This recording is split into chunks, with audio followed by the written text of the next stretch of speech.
Thank you very much.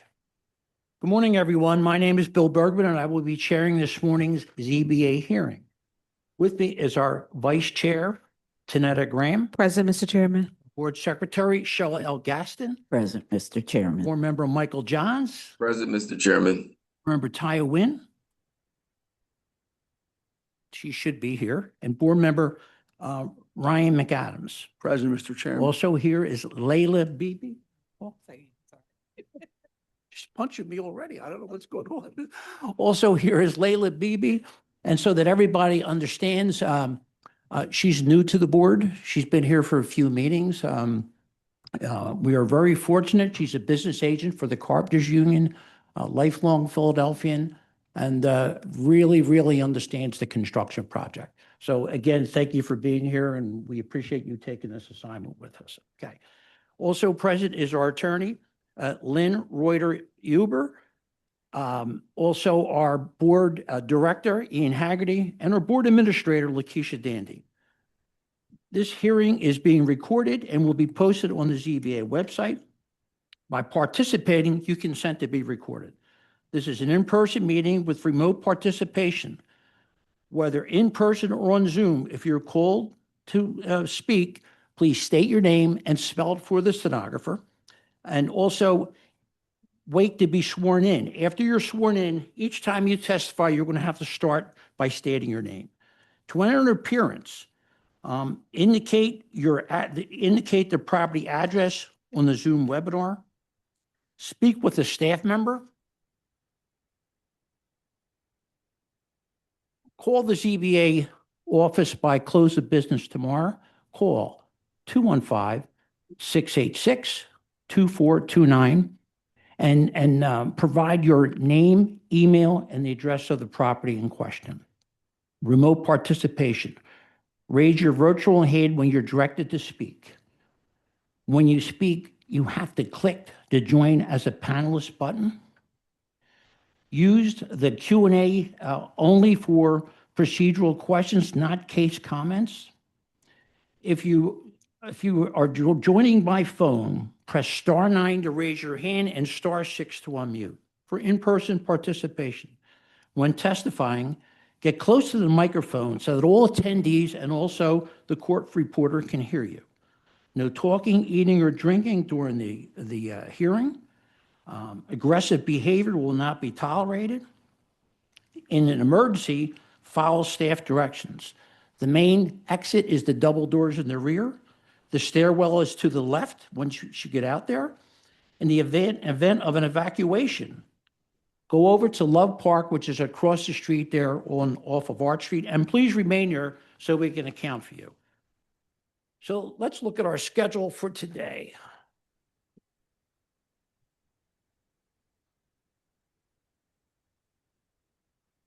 Eight, 12. Okay, so number one.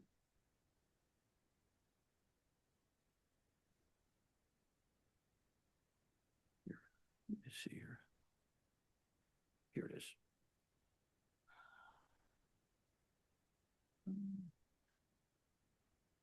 Be with you 1 minute here. Yeah, one here, right?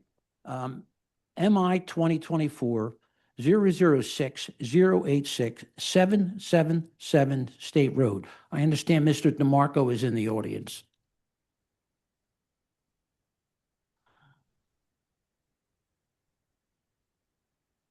Chair, they're being promoted to panelists. Thank you.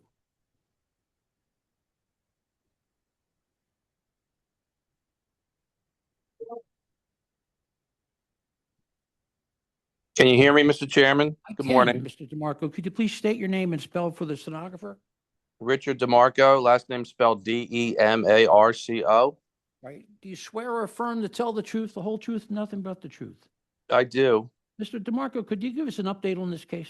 Yeah, sure. I know it's been listed a few times. There's a delay in, so surveyors are hard to come by these days, and we had the Planning Commission, in order to complete the amended refusal that the board has requested, the Planning Commission requested updated drawings, and it's a huge property, and they had trouble finding a surveyor So I do need another continuance. I understand it's been listed quite a while, but we Okay. do intend to All right. get it. We do have a survey now, and now we need to just mark it up and get the information that the planning commission wanted. So it's been an unusual delay. I apologize for that. Sure. Okay. We could always make it listed attorney moving party if you need to, but I understand that's harder to do now. But we're moving along, but I appreciate the board's patience. It's going All to right. take another So we're going to give this an August date, okay? fine. All right. So, I am away August 5th to 12th, by the way. well, okay, I have to figure that one out. So later in August would be The fine. date we have is the 12th. Could we have another date? Yeah, I'm in the air on that day. Apologize. All right. So why don't we do this? We're going to continue this. We'll get back to you with the date, okay? Yeah, very well. All I right, appreciate thank you. I So- appreciate the board's All right. patience Thank on you that. very much. All right. All right, take care, everybody. Number 2, 2038 Haines Street, which is MI 2024-006-090. That case is continued until 8/12/2026. Number 3, MI 2025-004-186, 1936 Cecil B. Moore Avenue. That case has been withdrawn. Number 4, 3523 North 24th Street, MI 2025-005-051. That case is continued until 8/12/26 at 9:30. Number 4, 3523 24th Street. That's MI 2025-005-051. That case is continued until 8/12/26 at 9:30 a.m. Number 8, 3323 Ashfield Street, which is MI 2026-000-304. That case is continued until 8/12/26 at 9:30. Number 9, 315 Winona Street. That is MI 2026-000-316. That case is continued until 8/12/26 at 9:30 a.m. And number 10, 5317 Wayne Avenue. That's MI 2026-000-317. That case is continued till 8/12/26 at 9:30 a.m. And number 12,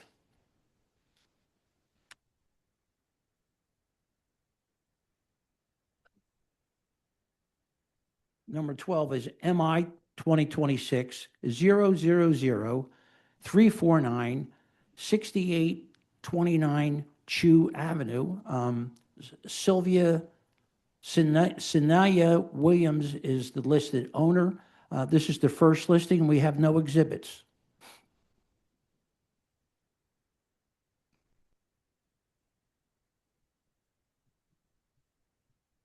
Do we see anyone in the audience? Is that? Chair, nope, we don't have anybody in the audience at this time, but we do have a hand up from Jennifer Bazillo. Sure. I had my hand raised for a continuance on another case that's not related to this one. Let me handle this one, okay? Okay, yes. All right. So MI 2026-000-349, 6829 Chew Avenue.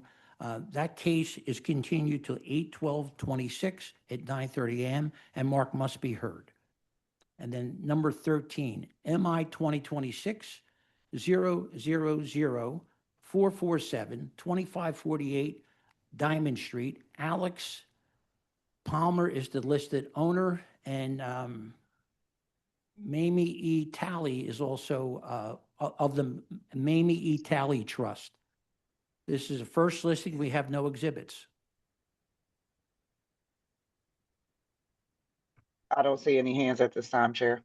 Okay, so MI 2026-000-447, 2546 Diamond Street. That case is continued until 8/12/26 at 9:30 a.m. Mark must be heard. Are there any other requests for continuances?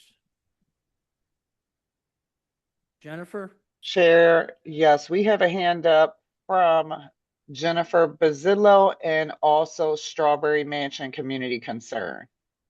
Okay. Let me go Jennifer first. All righty. Good morning, Chairman and members of Morning, the Jennifer. board. Hi, could you please state your name and spell for the stenographer? Sure, it's Jennifer Bazidlo, B as in boy, A as in apple, Z as in zebra, Y, D as in David, L as in Larry, O as in Oscar. What case? I am asking for a continuance of 2005 South 4th Street. My client contacted me late last night that he had an emergency, a personal matter, that he was not available today. It is his personal home that's the subject, and I do believe it's contested, so I don't feel comfortable proceeding without him. Okay, hold on 1 minute. Number Mr. Chairman, it's number 5.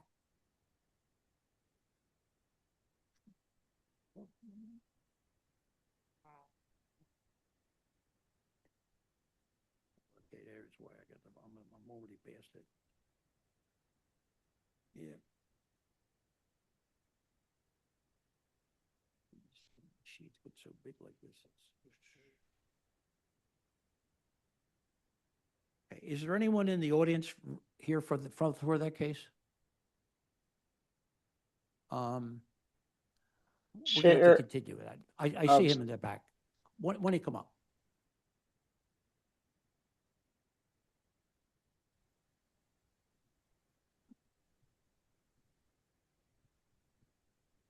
Good morning, sir. Please state your name and spell for the stenographer. Thank you. My name is Pat Fitzmaurice, Patrick, Fitzmaurice. All right, do you swear or affirm to tell the truth, nothing but the truth? Yes, We know there's opposition in this case. The appellant cannot be here. The attorney is requesting a continuance.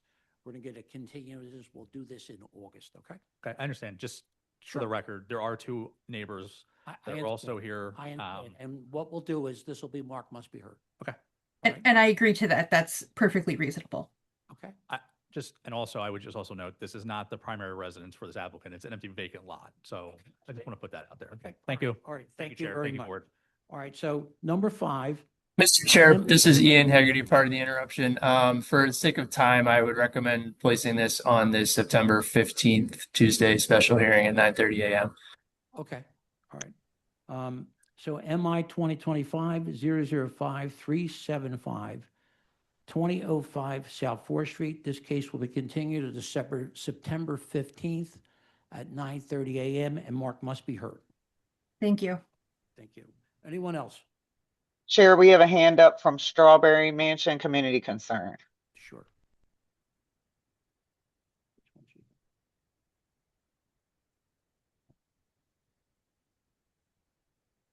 They're allowed to speak.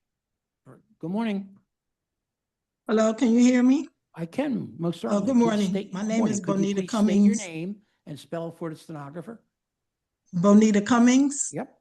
B as in boy, ONITACUMMINGS. All right. I was just, Hold on, checking- hold on. Do you swear or affirm to tell the truth, nothing but the truth? I do. Please proceed. What case? I was just checking because I thought I heard you say 2546 Diamond Street in the end. I was looking in the chat and I didn't see it. So I was just making sure it's 2548 for continuance. Diamond. Yeah, yep. Okay, thank you. Oh, thank you. Anyone else? No hands at this time, Chair. Go to our add-on list.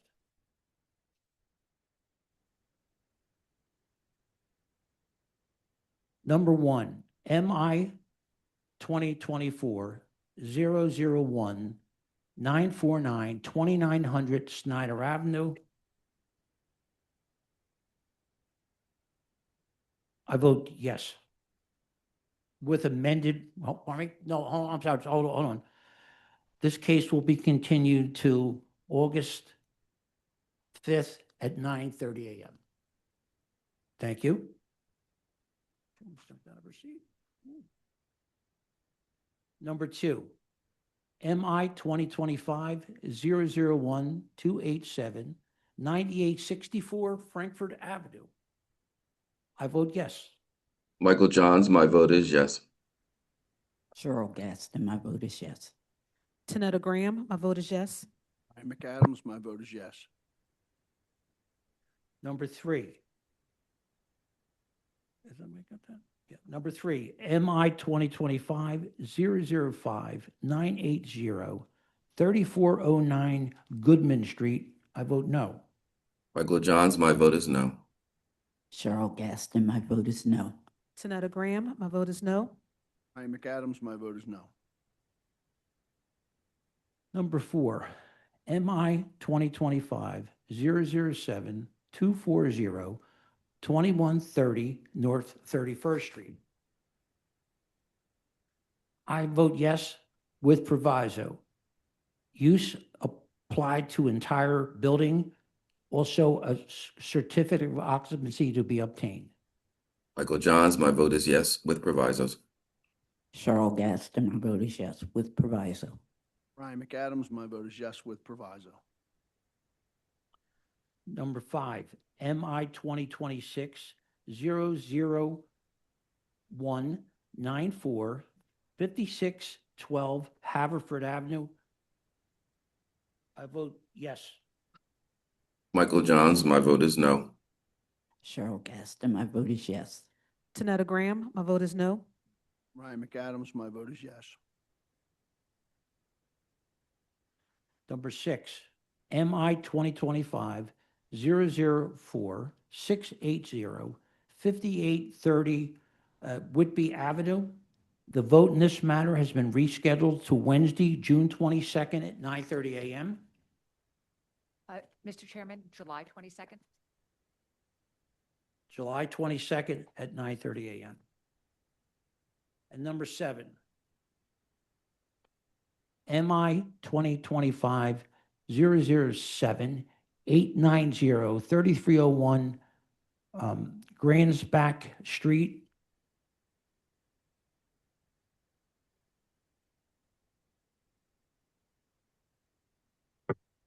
We're going to move this, right? This case will be moved to 7:15 at 9:30 a.m.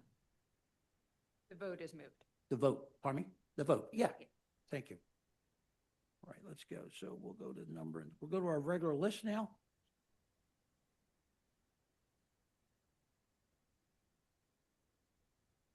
Number 6, MI 2026-000-181, 400 North Grove Street. Karen Tilley is the appellant.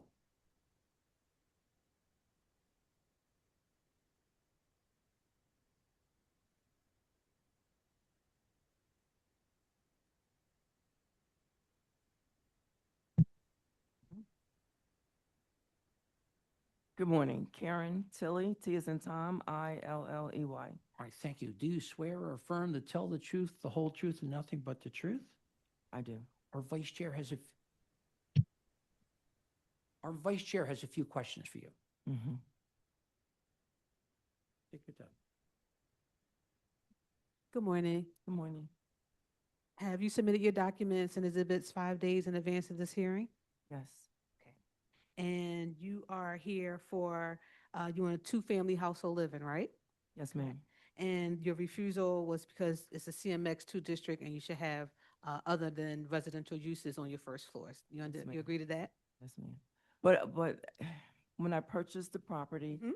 it was a 2-family dwelling duplex. Okay, so you want to get it legalized as a Yeah, duplex. and then for some reason it came back as a commercial. Yep, When okay. all the street on Callahill, 2-family dwellings. All right, duplexes. so you're getting assistance with your case, so you can look at the screen. Can you see the screen? Mhm. And you just tell us what you're trying to do, Mhm. and you can describe the pictures that we're seeing too. Okay, this is a hallway to the first floor. And mind you, there is no space for commercial activity there.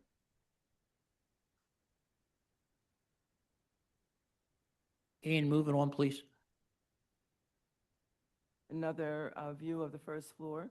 Again, no activity, commercial activity available there. That's the front door to the first floor. That's one of the bedrooms to the first floor. Again, no commercial activity. Second floor, again, no commercial activity. Space there. Bathroom, second floor. Down the stairs to the second floor entry. And that's one of the bedrooms. And that picture to the far left is the picture of the building. Again, you will see there's no commercial activity present. And that's a picture of the zoning notice. Again, the second picture.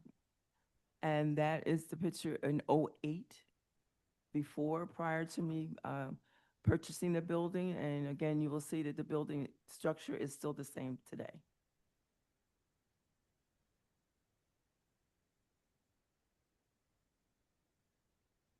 Two floors. So why don't you talk about what happened when you went to the RCO meeting? I'm stating the same thing that I'm stating today, and they agreed that I should move forward to pursue the two-family dwelling. Okay. Questions from the board? You've been operating it as a two-family dwelling? Yes, ma'am. Okay. And what do you do about the trash for each unit? The trash is put out every Monday, and I pay for trash. So there's no issue with them storing trash, non-trash days on the outside of No, ma'am. the property? No, ma'am. I keep the place clean. Like you can see right there, I have other pictures showing that the corner is always free of debris, snow removal.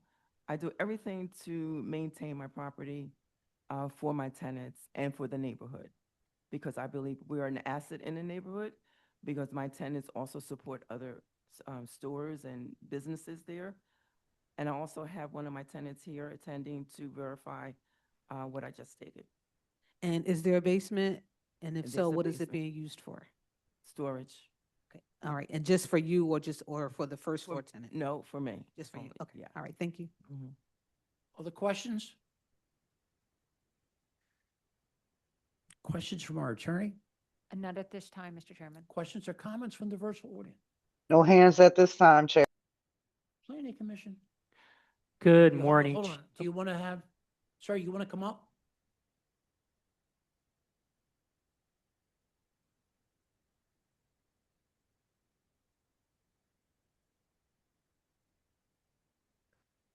Good morning, sir. Good morning. Good morning. Could you please state your name and spell for the stenographer? My name is Robert Chisholm, ROBERTCHISHOLM. Do you swear or affirm to tell the truth, the whole truth, nothing but the truth? Yes, sir. Mr. Chisholm, would you like to tell us something about this property? Well, I've been living there. I've been a tenant there, second floor, for 12, 13 years now, Mhm. and we have no problems there. Thank you very much, and thank you for coming here. We Okay. appreciate it, okay? I want to let you know, I like the neighborhood, and she's a very good landlord, and I have no You, problems. you got her smiling. She is a very good landlord. But thank you very much. We appreciate it. Planning Commission? Thank you, Chairman, and good morning. David Fecto, FECTEAU, with the City Planning Do Commission. you swear or affirm to tell the truth, the whole truth, and nothing but the truth? Yes, sir, I do. Please proceed. Thank you, sir. Chairman and board members, the comprehensive plan recommends no change to the CMX2 commercial mixed-use zoning at this location. This part of the neighborhood west of Gross Street still carries its original 1933 zoning designations. At some point, this ground floor front portion of the property was converted to a dwelling unit without the benefit of permits. However, there are no commercial corners at this intersection. A commercial unit here would be out of character with the block face. The City Planning Commission recommends that the board grant the proposed use variance for not including a commercial ground floor. Thank you very much. MI 2026-000181, 400 North Grove Street. I vote yes.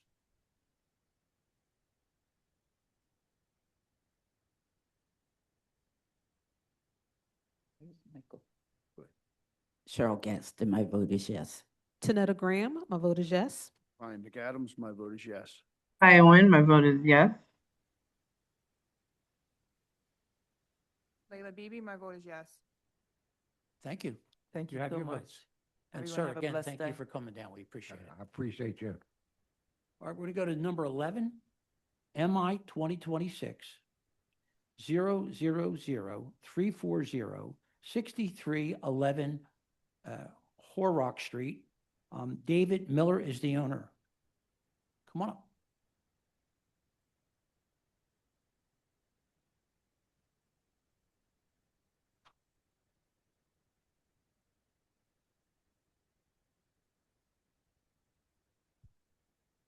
Good morning. Good morning, sir. Okay, I got you. Good morning. Could you please state your name as spelled for the stenographer?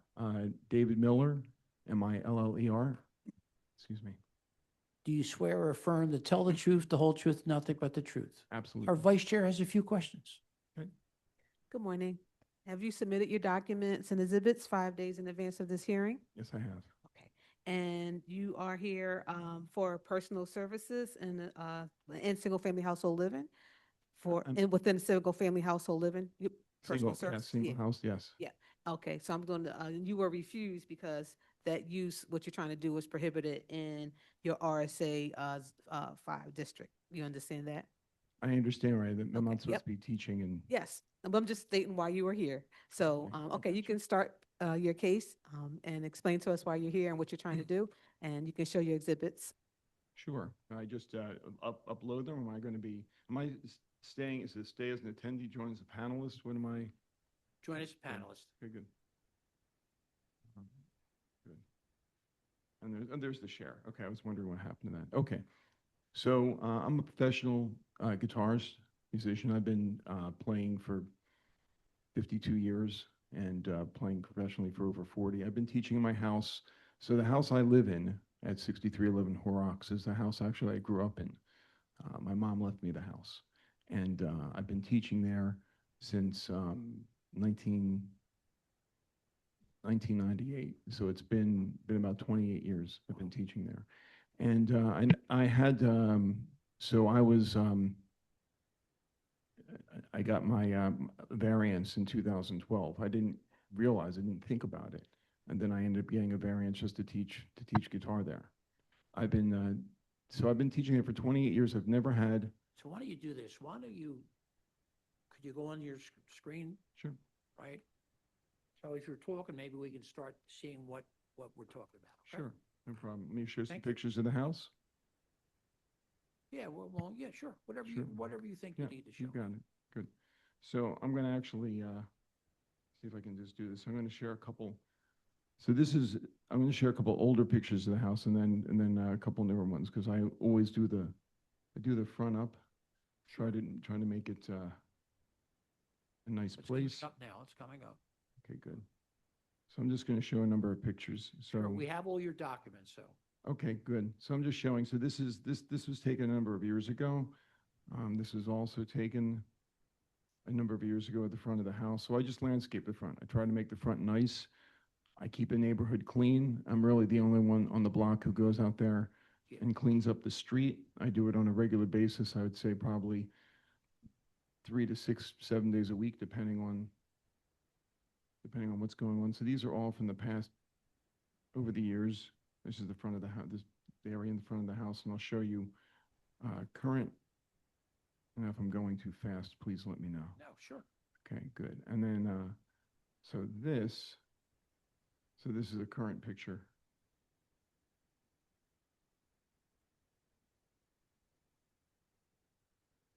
And I have a few of them. This is the straight front of the house. These were taken in the past 3 weeks. So my wife and I put together the front. She helped me. I want to give credit where credit's due. Yeah. I think that's a good point. That's a very good Yes. point. All the women in the audience are shaking their head yes. I just That's want you right. to know that. Happy wife, happy life. That's right. Men got to do right by the woman. That's right. So, Is your post in? We have that. okay, good. So, do you want to see some, should I put up some pictures of the inside of the house or whatever? If you want to show us where you teach, that's fine. Okay, sure. So this is my teaching studio. This used to be my mother's bedroom. So I lived in this house from the time I was 14. I went up to Boston and did my bachelor's degree at Berklee College of Music. I did my master's degree at New England Conservatory. I taught at Berklee for a number of years. I taught middle school band and orchestra at St. Stephen's St. Agnes School in Virginia. I was a musical director for a theater company in DC, division of the Arena Stage. I've performed in Japan. I've played in Germany. I've played in many bands over the years in the Philadelphia area and in DC and in Boston. How many people do you see a week? I guess it depends on the week. I think 25 maybe. So 4 or 5 a day? Yeah, something like that, 25 to 30. And I've never had a complaint. There's never been one complaint in 28 years of teaching there. No complaints to L&I. Never had the police at my place. So I just really try to, I try to take care of the place. I'm probably the oldest living, or the oldest resident, in terms of like, my precedence there. So I've seen the place go through a lot of changes, and I'm just trying to be very upright and say, well, I should be zoned, so I'm here. I just like to get that in. I was zoned in 12, and then it fell out, and I hadn't thought about it. I just forgotten about it. Life goes on, and I just looked at it and said, All right. Questions from the board? So does your, what do we call it, your students? Yeah. They come through the rest of the house to get to this bedroom? Is that? yes, how it's it works? it's the front bedroom. Yes. Okay. And do they walk? Do they drive? How? Well, there's always room out front. I end up parking in the garage, so I don't even take up room on the street. So they park out front, they come up to the step, they text me when they come. And then this way it keeps a nice smooth flow in the house. And I let the other student out, I let the student in, they come up, they leave their case downstairs so it doesn't scrape the walls. They walk up the steps and they come in the studio. And I've had some students there's one student I've had, he's in his 17th year. And I had a number of students who are, one guy who's in his 8th year. One of my students is the head of the streets department, Mr. Gaddy, the back of the room. He's been with me for 3 years, 3.5 years. I hope that's okay. A little plug. Any other questions? So wait, so do you teach drums there? No. Oh, okay. I was about- Just guitar. Just guitar. I've taught all sorts of instruments. Okay. I did my master's in jazz comp, and also in my undergrad in jazz comp and music ed. And so I've taught K through 12. Okay. I've played all sorts of instruments. And The guitar- your neighbors on either side of you, no complaints about noise or anything like that? Never once. I mean, if they said something, I'd take it up with them. I mean, you want to be polite with your neighbors for sure, but I've never, I just try Did to you have take. to like soundproof this room or anything like that? I've never soundproofed the room. It's just, That's your mom's color? it's my color. It's been painted like that a few times. that But it's okay. No, it's okay. It's okay.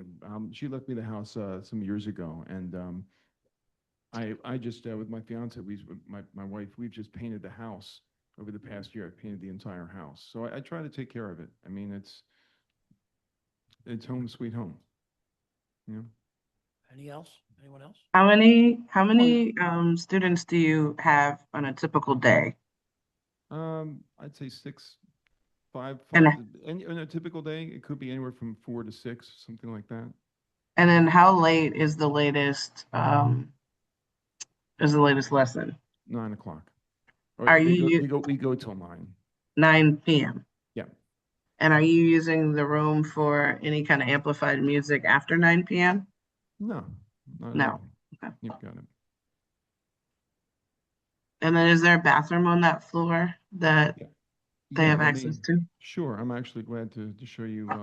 Let me get out of this and I'll show you some of the other pictures. Let's see. Okay, so this is the living room.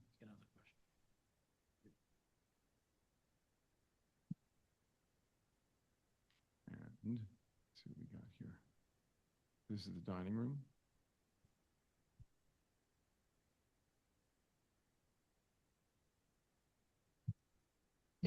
Steve. And this is the kitchen.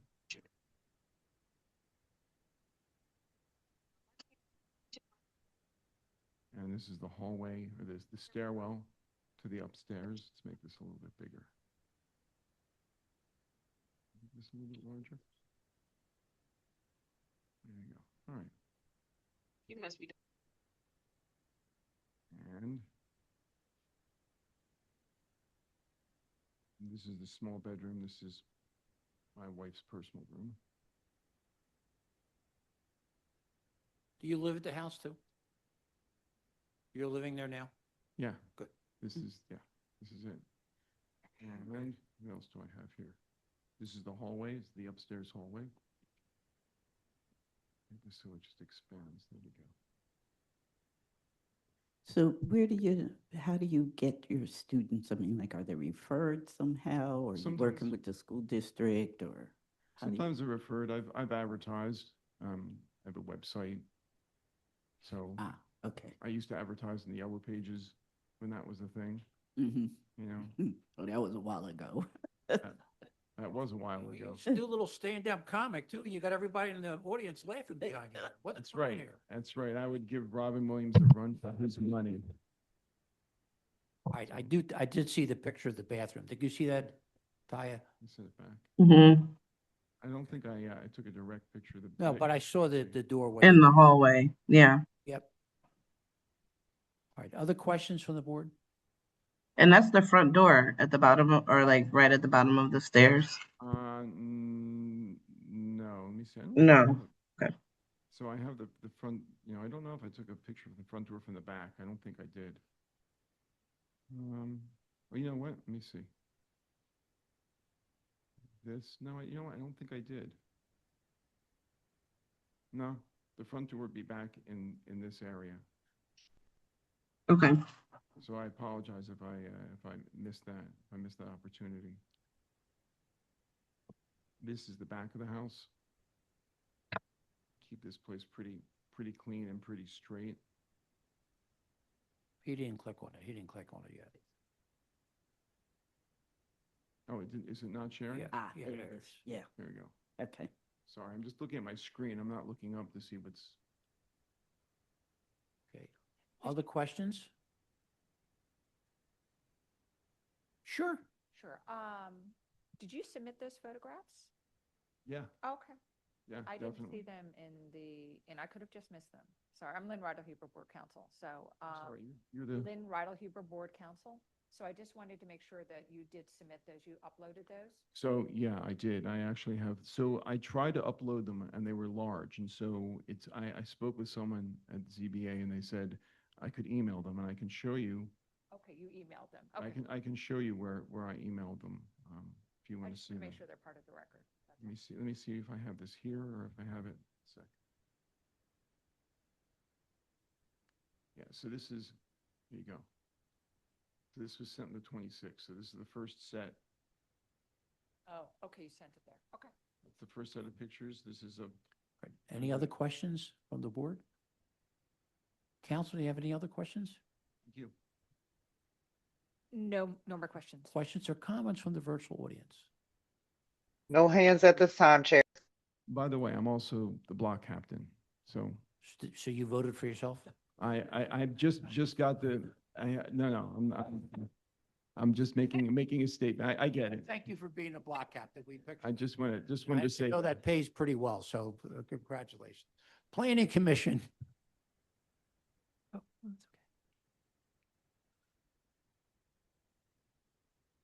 Thank you, Chairman, and good morning. David Fector with the City Planning Commission. Chairman and board members, the comprehensive plan recommends no change to the RSA 5 residential zoning at this location. The city rezoned this neighborhood in 1974 and a council-supported map change. The Zoning Board of Adjustment previously approved this use in 2012 with a 5-year temporary variance. The City Planning Commission believes that this use probably qualifies as a home occupation, and if so, probably not actually need to be at the board. So the City Planning Commission recommends the board grant their proposed use variance. You wanted to say something? Yeah, I'd like to ask for a 10-year variance, if that's workable. I'm just gonna, yeah, we'll disapprove it, period. I mean, I don't think we gotta give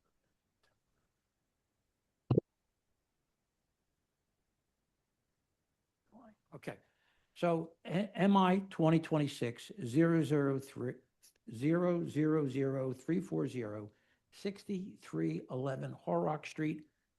I vote yes. Cheryl Gaston, my vote is yes. Tanetta Graham, my vote is yes. Ryan McAdams, my vote is yes. My vote is yes. Layla Beebe, my vote is yes. You have your votes. And thank you very much. You were very entertaining. Thank you all. Glad you had a good. And by the way, it's permanent. We gave it to you. We didn't take It's it. permanent? Yeah. Wow. Thank you very, very much. Wow, you guys just made my year. I appreciate that. Well.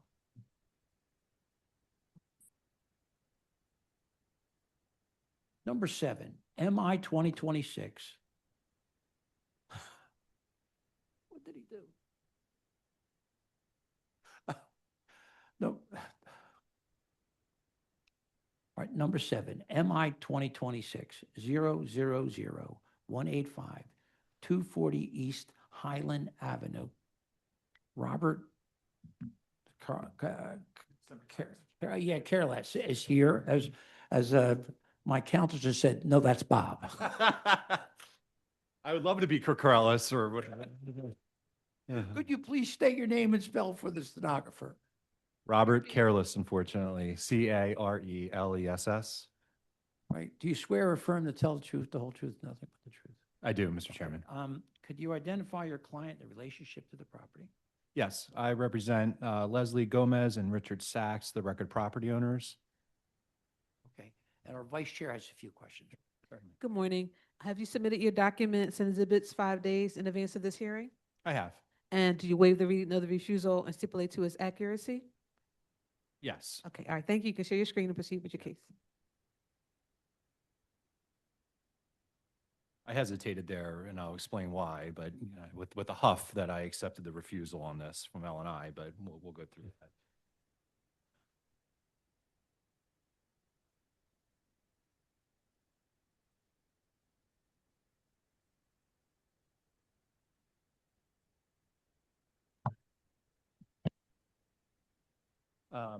So again, thank you, Mr. Chairman, members of the board. I'm pleased to be joined today by Leslie Gomez, who is actually even one of my colleagues at COSN, as well as Maddie Schroeder, who's going to be the operator of the use that we're going to talk about today. And I'll also note that Mr. Sachs, the other record property owner, is in the virtual audience. So just for purposes of the record, we have submitted all of our required documents, including the deed, proof of tax compliance, the zoning application, the refusal, the zoning application, the photograph of the posted hearing for today, proof of mailing for the RCO meeting, and we're grateful to have a letter of support from the Chestnut Hill Community Association. So very similar to the last case, actually, we applied for, this is an RSA3 zoning district. We had applied for a home occupation on this.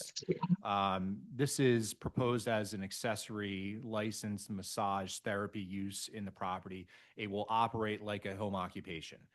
Ms. Schroeder lives at the property with Mr. Sachs, Andrew, who is the son of Ms. Gomez and Mr. Sachs. It's actually their family home, Mr. Sachs's childhood home, which makes this kind of a special feature of this application. You know, so if so the board understands, if Ms. Schroeder was proposing a chiropractor, she would be able to pull a by right permit for a home occupation, but because it's massage therapy, L&I interpreted the use as personal services and refused it. So as I mentioned, I stomped my foot and we came here.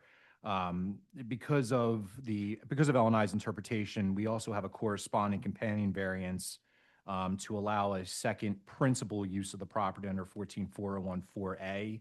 But again, as we'll go through the presentation here, and I brought up the presentation that Ms. Schroeder actually put together for Chestnut Hill, which I think is really well done. You'll see that this really is a limited home occupation use, not a second principal use of the property. Ms. Schroeder is a licensed massage therapist. She has all the required medical training, all the required insurance. She resides at the property again with Mr. Andrew Sachs, who's the son of the property owners. And what we're proposing here is the massage therapy use within an 8x11 studio, an 88 square foot space of the property. And we'll go through that and show you some pictures on that. We met with Chestnut Hill Community Association a number of times, got their feedback, implemented that feedback. And again, like I mentioned, very grateful to have the Community Association support there. We also, Ms. Schroeder went around and we have a petition signed of 23 of her neighbors. We're also very grateful to have support from, letters of support from other neighbors in the neighborhood, including those on both sides of her. As you see here, we have letters of support in the record. This is a picture of the outside of the property. And then to your left here is the 8x11 studio space. There are no proposed exterior signs. There are no changes proposed to the exterior of the property. No lighting changes. There'll be no sound. This is a floor plan here, so you can see this is the front door of the property here. It leads right up to the studio in the home. This will be, as I mentioned, a very limited operation. The practice is going to be limited to 1 to 3 clients a day, always spaced out in a gap. Hours are limited to Monday through Friday, 9:30 to 11:30 a.m. and 1 to 4:30. This is intentional, so they're not impacting folks leaving for work, coming home for lunch, or coming home from work. There will be Saturday and Sundays appointments, but they're not regularly scheduled business hours. They're just there for emergency health treatment. Ms. Schroeder is intending to specialize in lymphatic draining, so if you have an issue and you need to see her on Saturdays and Sundays, you can do it on an emergent basis. There are no walk-in clients. All clients are appointment only. No back-to-back appointments. There's always going to be spaced out, I believe, by a 30-minute gap between each one, so there won't be a constant revolving door into the property. And Ms. Schroeder is committed to always have the accessory use closed on holidays and during the Chestnut Hill Fall for the Arts and Spring Garden Festival days.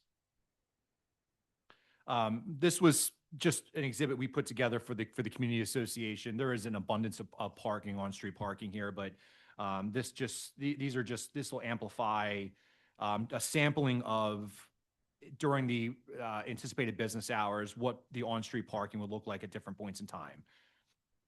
So again, like as I mentioned, there's never more than one client at a time, never early in the morning, never over lunch, never after 5 p.m. No overnight parking, obviously, as well. And just some further photographs here of the on-street parking conditions at different times during the different days.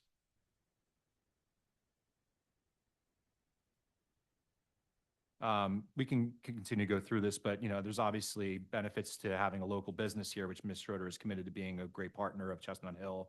And these are just some benefits to massage therapy.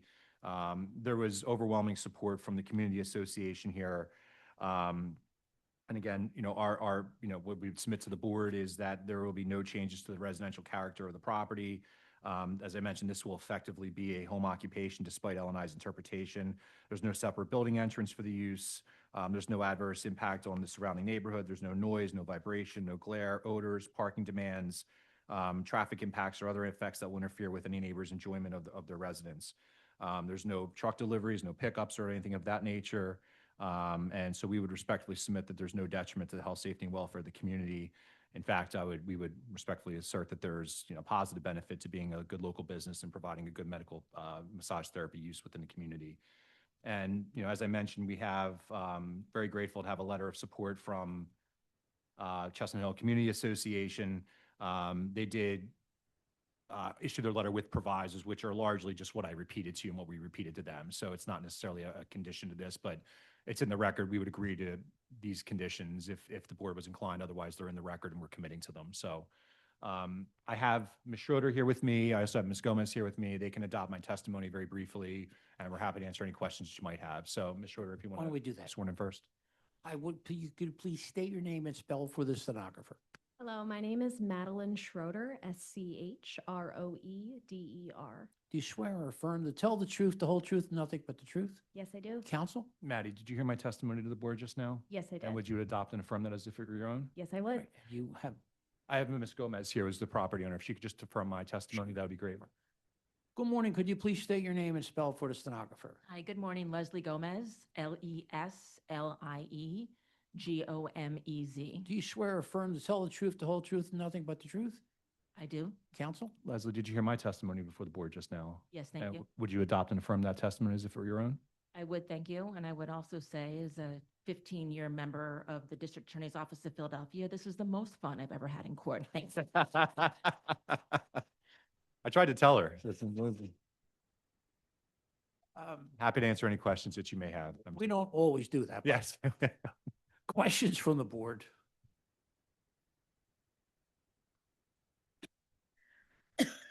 Okay. So when you say massage therapy, what are we talking about here? It's not like the kind you get at a spa. Is it different or, and if it is different, what's different? In what capacity? Okay. So I am licensed currently in Swedish massage, which is what you would receive when you go to a spa. I'm also quite good at deep tissue and currently am set to be doing more continuing education in lymphatic drainage, which is a medical massage, as well as I'm hoping at some point to do neuromuscular. So it's both a combination of, yes, you would get it at a spa, and also if you have other things going on, this is going to be a bigger benefit and have a deeper understanding of the body and what we need. Okay. And you said that you have gone to school and you have training and licenses and what have you for. Yes, yeah. Yes, I've done 9 months of training. I'm fully licensed. And with massage, you are required to do an extra 30 hours of continuing education every 2 years. So wow, that's a minimum for me. I have a lot of interest. So Okay. And then you're doing this in a home and that one room. Is yes, that- yeah, it's one 8x10 room. Our whole house, I think it's about 1,800 Yeah, square. 1851. So it's actually the smallest room in our house besides our bathroom. Okay. And you're doing it there rather than rent an office or Totally. So other the space? Yeah, the reason why I'm doing that is because I love massage therapy a lot. And also the reality is the burnout rate for it is about 8 years. It's extremely hard on the body. It's really kind of bad for your joints. Mhm. So part of why I'm only ever going to do it 15 hours a week is because I want to do this for a really long time. I'm also a yoga teacher, so that's my main gig outside of this. But yeah, that's why I'm doing it out of my home, because otherwise I would need to charge people an arm and a leg to make rent. And I believe that massage should be affordable given the opportunity. Okay. And where are you getting your clients from? So a solid combination. I've had friends and family. Like I said, I'm a yoga teacher, so a lot of people, I mainly teach yin and restorative, which puts people to bed.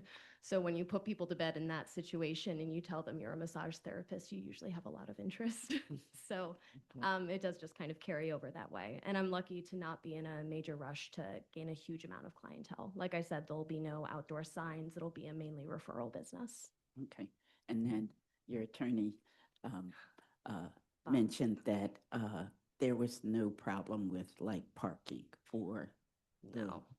Yeah, we're very lucky to live in I grew up in Vermont. I didn't know how to parallel park before I moved here. So quite the adjustment.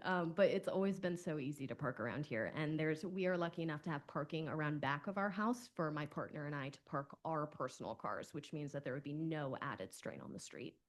All right. Thank you. Thank you. Any other questions? Yeah, so what bathroom would the clients use if they have to use the restroom? So we have one restroom in our house. It's on the same floor as the massage studio. It's actually just one door over. Yeah. So they don't have to go all through the house. All right, thank you. Any other questions? Counsel? No questions at this time, Mr. Chairman. Counsel, we did have a little conversation about what we were thinking about for proviso.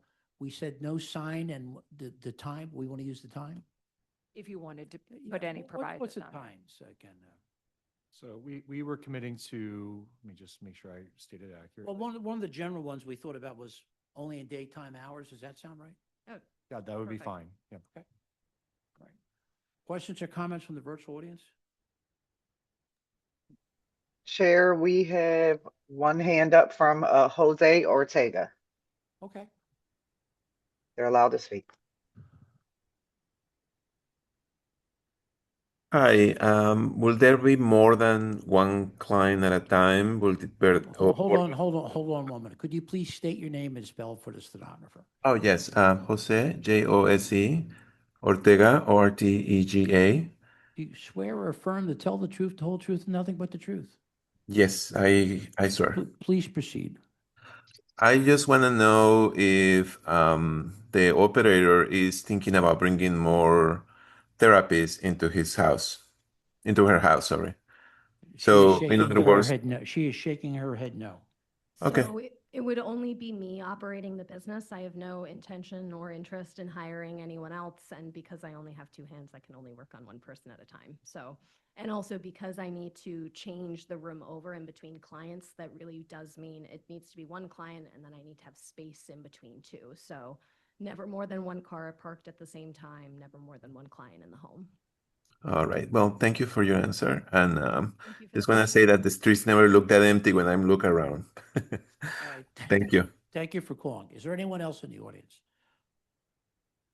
No Planning hands Commission. at this time. Planning Commission. Thank you, Chair, and good morning. David Fecto with the City Planning Commission. Chairman and board members, the comprehensive plan recommends no change to the RSA3 residential single-family zoning at this location. The city rezoned this neighborhood in 1977. At that time, this block retained its original 1933 single-family attached zoning. The proposed personal services will not injure the use of adjacent properties, so the City Planning Commission recommends the board grant the proposed use variances for personal services and for multiple principal uses. So MI 2026-000185, 240 East Highland Avenue. I vote yes with proviso. Hours limited to daytime and no signs. Cheryl Gaston, my vote is yes with provisos. Tanetta Graham, my vote is yes with proviso. Ryan McAdams, my vote is yes with proviso. I win. My vote is yes with provisos. Layla Beebe, my vote is yes with proviso. Thank you very much for your time. Votes. Thank Okay. you. All right. You all. Number 14, MI 2026-002-570, 3144 West Passyunk Avenue.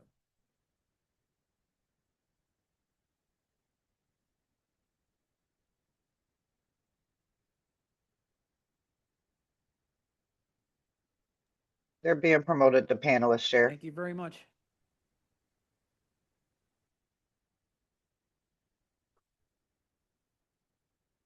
You,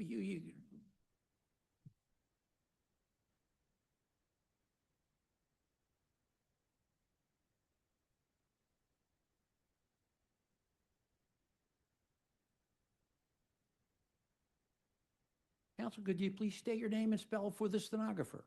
Good afternoon, members of the board. Hercules Grigos, Herculesgrigos. Do you swear or affirm to tell the truth, the whole truth, and nothing but the truth? I do. Council, could you identify your client and relationship to this property? Yeah, thank you, Mr. Chairman. Hercules Grigos, representing Bellwether District Holdings, owner of 3144 Passyunk Ave, known as the Bellwether District. Okay, our vice chair has a few questions. Good morning. Have you submitted your documents and exhibits 5 days in advance of this hearing? We have. And do you waive the reading of the refusal and stipulate to its accuracy? I do. All right, thank you. You can share your screen to proceed with the case. Great, thanks so much. I have with me today my partner, Catherine Missimer, as well as Jake Mendenhorp from Panoni Engineering. We're here today seeking a technical variance for a project on a portion of the property known as Pad 14, which consists of approximately 75 acres. Sorry, I'm just getting to the right.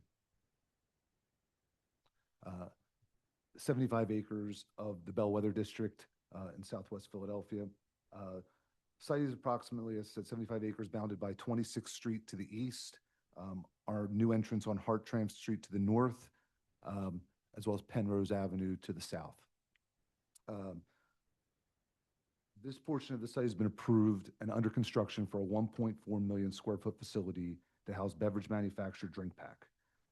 Drink Pack chose Philadelphia to serve as its East Coast operation and location. We're excited to move forward with this, the first tenant on the industrial portion of the Bellwether District. As you may know, the site is currently under construction and moving swiftly to make our deadline to transform this former refinery. We're here today with a technical variance to reduce the parking count on the site. Site is zoned I3,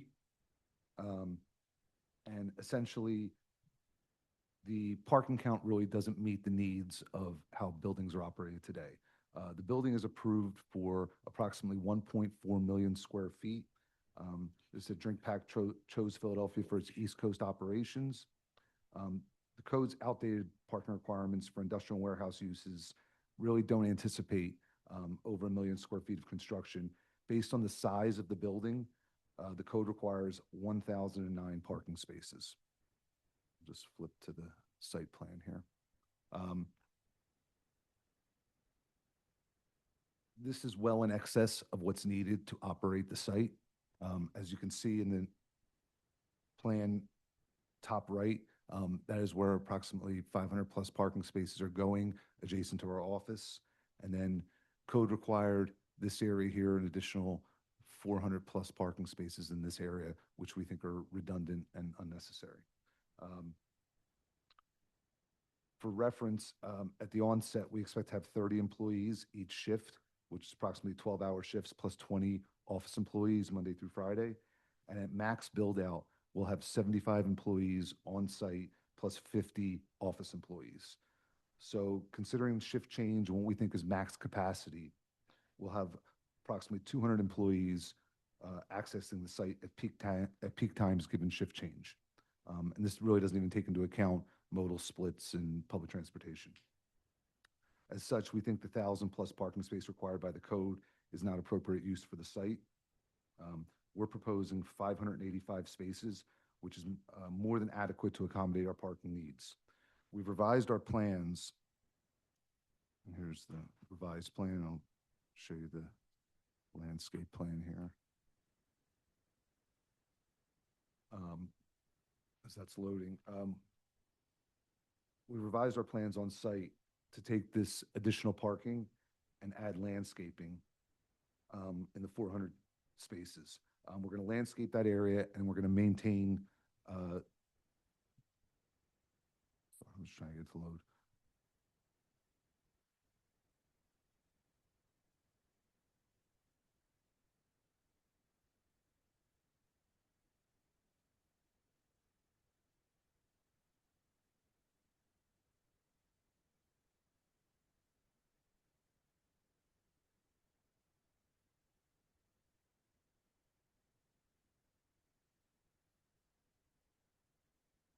Come home, Kate. I'm having technical issues. I Okay, apologize. we'll do. But basically, the code requires a tree buffer along the parking. We're going to maintain that tree buffer and landscape that area. This will reduce the sea of asphalt, reduce heat island effect, and really have de minimis impact on the use of the site. Also, reduce the amount of pervious coverage and improve our stormwater management. We're seeking a variance to make this reduction, and we're here asking for your support. I would just say it's the minimum relief necessary, will not alter the essential character of the neighborhood as the use is permitted, and a reduction in parking to increase the landscaping will only benefit this I3 industrial site, will not impair appropriate uses or development or adequate light and air to adjacent properties, will not substantially increase congestion. In fact, less parking and less cars have a benefit to the area. And it will not be detrimental to the neighborhood as evidenced by our letter of support from the coordinating RCO. I have Jake here from Pannoni with any questions. Is he going to adopt your testimony or do you have anybody else that would do that? My team is on their way, but Jake can adopt my testimony if that's helpful. Sure. When do you come up? Jake, state your name for the record. John C. Medendorf No. IV. Hi, good morning. Could you please state your name and spell for the stenographer? Absolutely. So John C. Medendorf IV, JohnCMedendorp.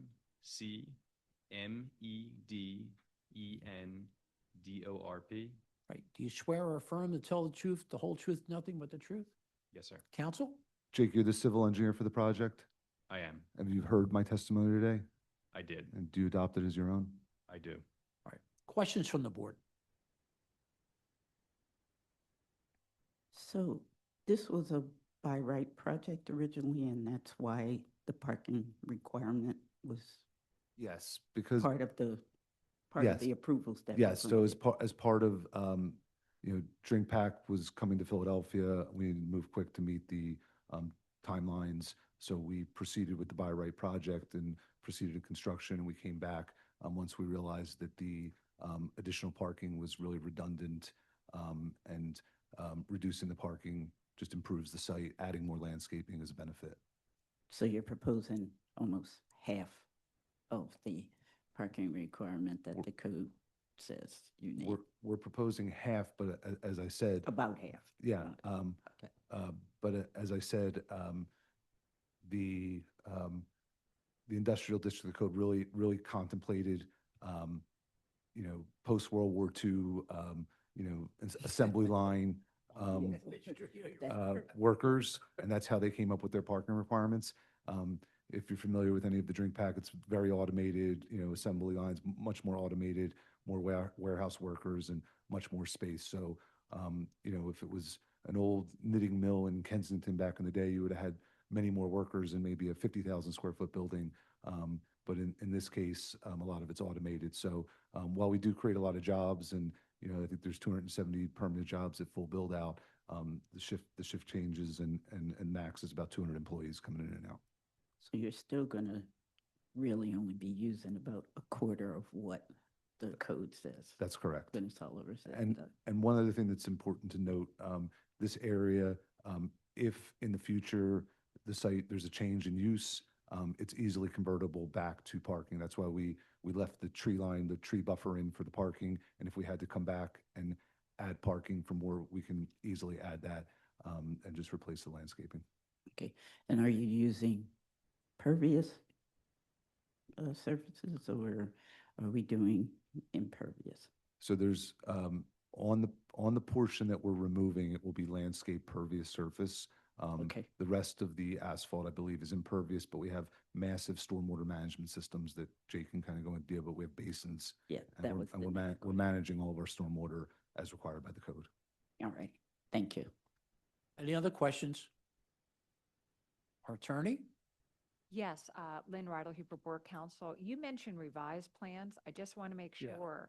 Have there been changes since you submitted them to Elena? No, when I- You when mean I was- this appeal is When I was revised? speaking of the revision, I meant Okay. the appeal and the filing, the refusal we received. Just want to make sure because that means something else. Okay. Understood. Great, thank you. I was wondering about that. Thank you. Questions from the virtual audience? No hands at this time, Chair. Planning Commission? Thank you, Chair, and good morning. David Fecto with the City Planning Commission. Chairman and board members, the comprehensive plan recommends no change to the I-3 heavy industrial zoning at this location.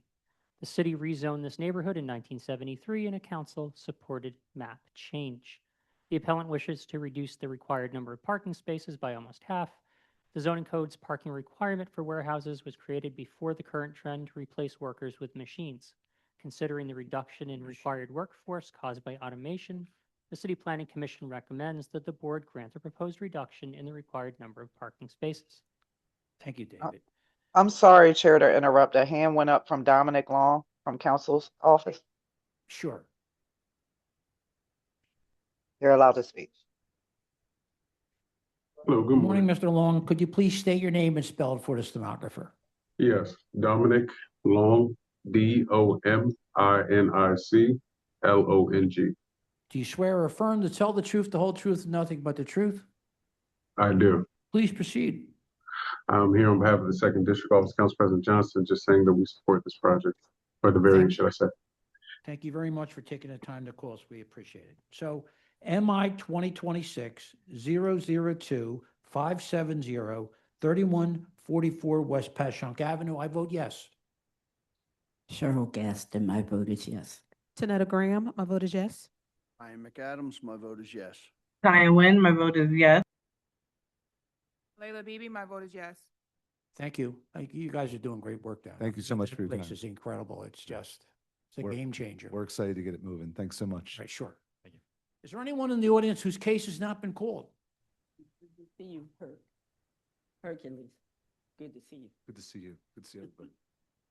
Is there anyone in the audience whose case has not been called? No hands at this time, Chair. Okay, see everyone at 2 o'clock, and thank you very much.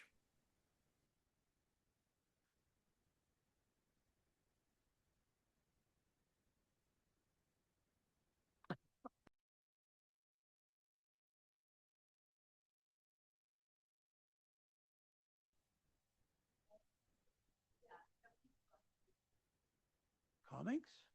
I'm good, yourself?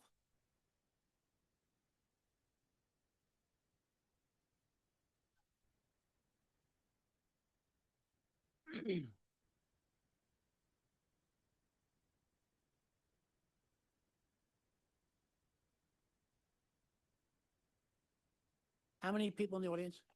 Oh, good, thank you.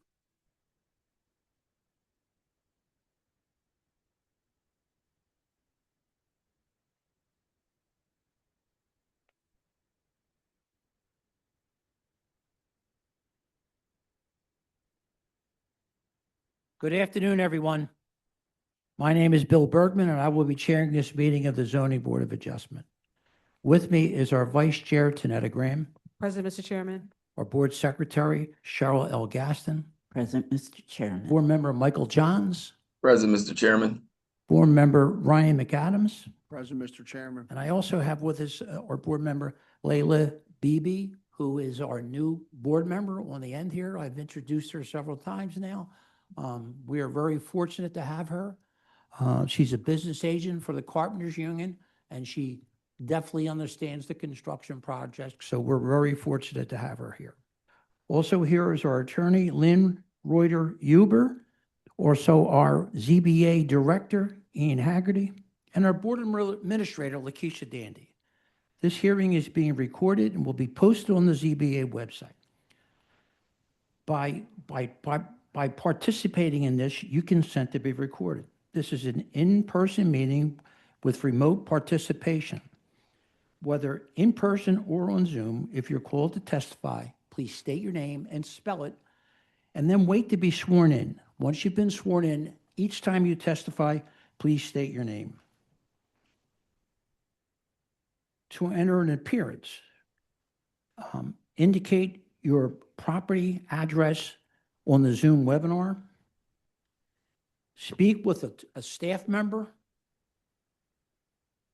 Call the ZBA office by close of business tomorrow. Call 215-686-2429. And please leave your name, email, and the address of the property in question. For remote participation, raise your virtual hand so that we call on you to testify. When we call on you, you must click the join as a panelist button. Use your Q&A for questions about procedures, not about the comments concerning the case. If you are joining by phone, press *9 to raise your hand and *6 to unmute. In-person attendance. If you're testifying, get close to the mic so that all in attendance and also the court stenographer can hear you. No talking, eating, or drinking during the hearing. Aggressive behavior will not be tolerated. In an emergency, please follow the staff instructions. The main exit is the double doors at the rear, and to the left of that is the stairwell. If we evacuate, please go to Love Park, where then we can call on you and make account for you. So let's look at our schedule for this afternoon.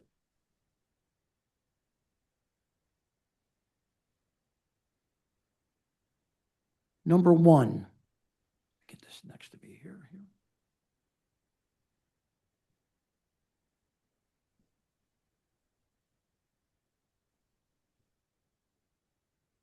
Number one, 8575 Tarsdale Avenue, MI 2022-001088. That case has been withdrawn.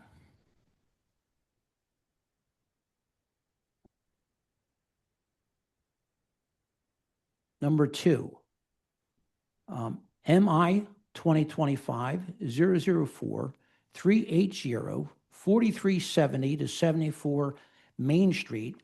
That case is continued until 8/12/26 at 2 p.m.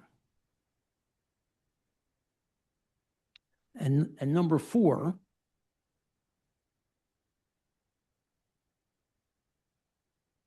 MI 2026-000-810, 200 North 58th Street. Eric Carroll is the attorney. Mr. Carroll, could you please come on? Good afternoon, Chair.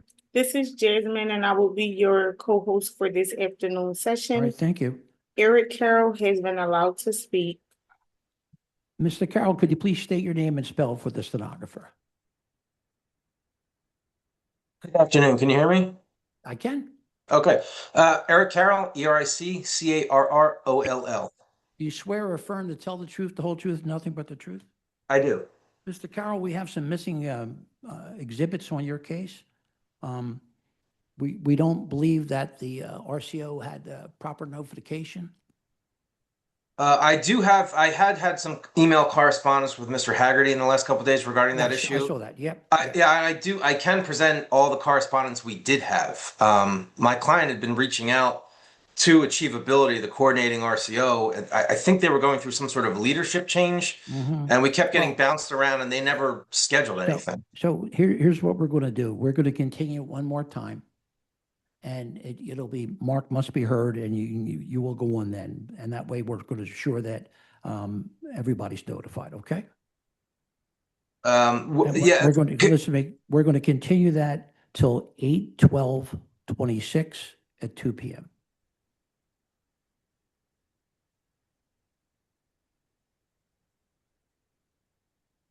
Thank you, sir.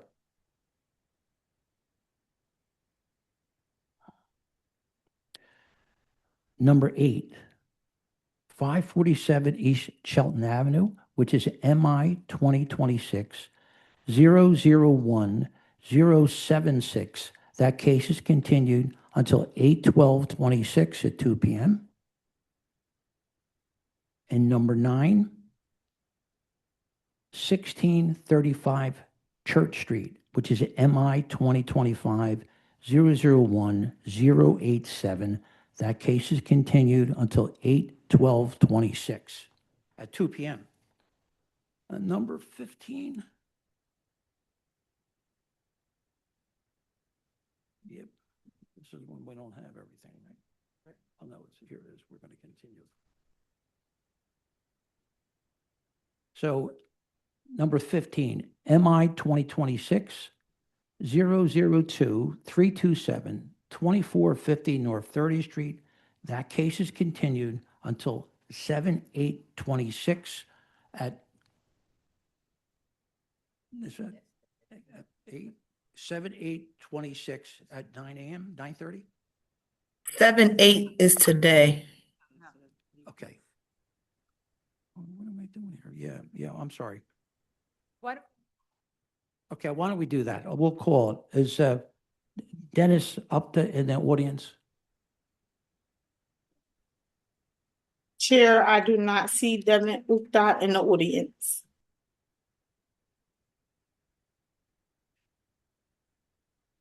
What? All right, we're going to continue that case until 8/12/26 at 9:30 a.m. Oh, That would okay. be Sorry 2 about 2 that. p.m. Chair. 2 p.m. Okay. All right, let's look at our schedule for today. Well, we just did the schedule. Let's go to our update, our add-ons. Ready? Number 1, MI 2026-000862, 3456 Rose Hill Street.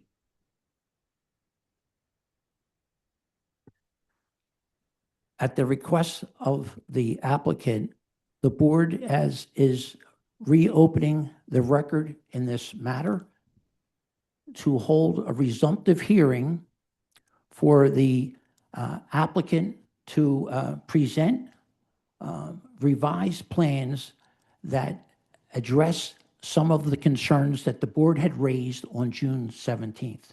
This case will be heard on Tuesday, September 15th at 9:30 a.m.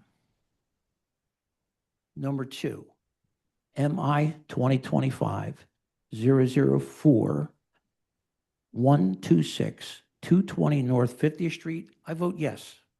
Michael Johns, my vote is yes. Cheryl Gaston, my vote is yes.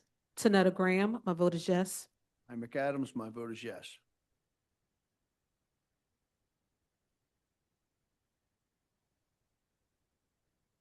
Number 3, MI 2025-005 850 416 East Woodland Street.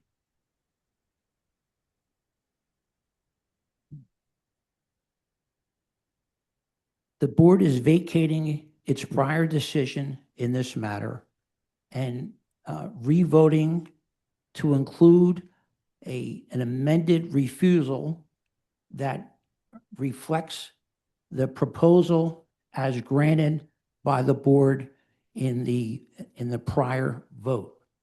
I vote yes with proviso per amended refusal dated 6/17/26. Applicant, the approved use is a lot line adjustment to create 3 lots from 1 lot at 416 East Woodland Street and 1 dwelling unit, single family, on each of the lots. No roof deck or roof deck access structure. Michael Johns, my vote is yes with provisos. Cheryl Gaston, my vote is yes with provisos. Tanetta Graham, my vote is yes with provisos. Ryan McAdams, my vote is yes with provisos. Number 12. Number 12, right? Number 12, MI 2026-001 496 3245 North 27th Street.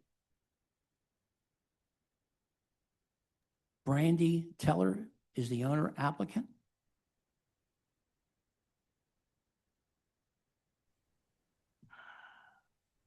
Brandy Talley will be coming in as a panelist.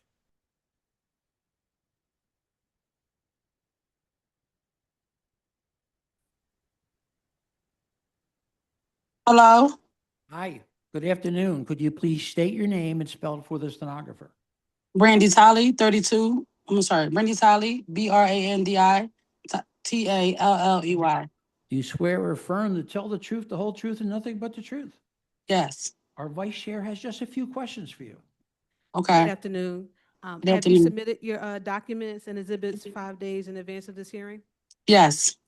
Okay, and I'm just going to summarize why you're here and your refusal, and I'll just ask you to affirm it for me. So do you agree your application is for a child care center, and is this the building, right? Yes. Okay, and you were refused because the proposed use as a child care center is prohibited in your RSA 5 zoning district. Do you affirm that? Yes. Okay, all right, you can share your screen and proceed to tell us what are you here for, and share your documents. Okay. So I gotta share my documents. All right. How do I share my screen? What she said? I wasn't prepared to share my document. I thought when I submitted it that you already had it, but let me see how do I share my screen.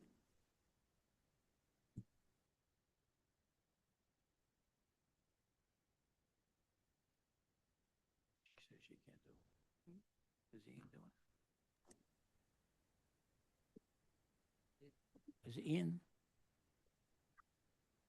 Are we providing help here or? Oh, okay, all right. Listen, when you come here, right, you send your documents in advance and then you have to present them. Okay. All right, so what's going to happen is we're going to have to continue this. I can share them. I'm just trying to figure out how do I share them. I do have them. Can you, Are they show on me your how to? computer in front of you? They're on my, yeah, I had them in front of me printed out, yes. So you want me to do it like that? Well, no, you have to put it on your computer. Okay, so, Here's what we're going to do. Listen, we'll hear a couple other cases. We'll come back to you, okay? I just try to share, just how you share the No, screen. but what I'm Mhm. saying is I'll come back to you and that by then you're ready to go, all right? All right, thank you. Sure. We got a whole run of my own now, right? Number 3, MI 2026 000 500 4527 to 31 North Broad Street. Alan Nachemson or Alex Goldberg is the attorney, and it's Mr. Goldberg.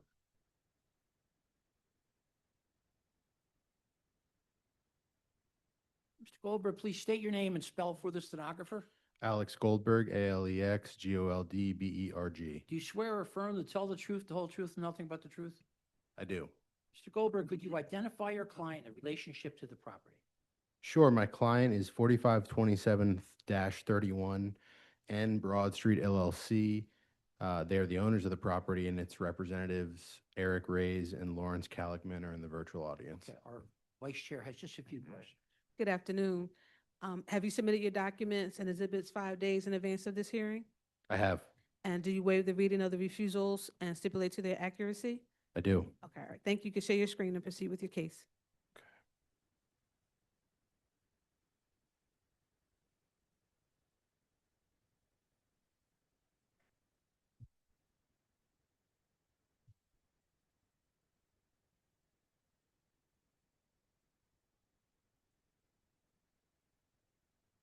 Okay. All right, my screen is up. So this is an application to legalize 2 signs, one accessory and one non-accessory at this location. This is a CMX 2.5 zone property at the corner of North Broad and Belfield Ave. In the building structure that the signs that you're seeing on your screen is a personal care home for which the sign on the right advertises. So that would be the accessory sign. You can see it's called For the Seniors. There are tenants there by a building that is owned by, again, 4527-31 N Broad Street LLC, which has a non-accessory sign for a law firm on the left side. This, obviously, you can see is a large wall face. They've had issues with graffiti over the years. This has helped deter some of that, although they still have had to spend a significant amount of money removing it. And we are seeking refusals for the size, the location, and the use of the signs, right? You can't have, according to the code, a non-accessory sign. You could have the accessory one, but the law firm one is technically, falls under a different zoning category. There has been signage at this location for a significant amount of time. You'll see photos of that going back to 2009. We met with Logan Civic Association. They supported this application 4-1. We met with them on June 8th. Just honestly, we're happy that we had made an investment in the building structure over the course of the ownership, which is since 2019. They've added new windows, did a gut renovation, new paint, removed graffiti, and obviously the signage that you can see. There's, this is along Broad Street, as you could imagine. Signage of this nature is not out of character. You can see, more so the billboard type, but not any smaller than the building than the signage that we're proposing. Here's a zoning map. Again, you can see we're a corner property here. The signage that we're asking to legalize is facing our own lot. This is not signage that is along the street frontage of the property. There's a parking lot that is sort of the tip of this triangular parcel, and the wall that we have faces that parking parcel. Here's a Google Maps perspective. Here's some photographs. So this is what the this is what the signage looks like. Alan wanted to handle this case because he aligned with the left side, but I told him I would handle it. This is the signage from 2019, it was actually the same two businesses, but older versions of the same older signage of the same two businesses that had been there in this, pretty much size and form for 7 years. And then going back to 2009, prior to my client owning the property, there was also signage on this wall. I assume over the course of the existence of this building with no building structure, it is an attractive location because, Broad Street is busy and it's a large flat surface. This is the front of the property on North Broad Street. This is it from Belfield. Posting photos to the right on North Broad and to the left. Then here's Belfield. Here's the plans and drawings. So I'll zoom in here so you can see both signs are 22 feet wide. One of the signs, the sign on the left for the law firm, is 22 feet tall, so perfect square. The one on the right for the personal care home is 23 feet 6 inches tall, so slightly longer, but they both sort of hang from the top of the building structure. At night, the sign has very minor down-facing lighting. There's no illumination behind the signage or from underneath of it or facing sort of outward. It's tasteful and was, reported as not a disturbance from the community group that, we met in front of. And by the way, the personal care home that this property advertises for has been in this neighborhood for a long time and serves 2,500 people in North Philadelphia. And after speaking to them, they think that, this has been very helpful in the success of their business, getting the word out about them. Here's the RCO meeting notice. Again, we met with them on June 8th. Mailing certificates. Here's the application for the variance. Deed to the property. And the certificate of tax compliance. If Eric Reyes could raise his virtual hand.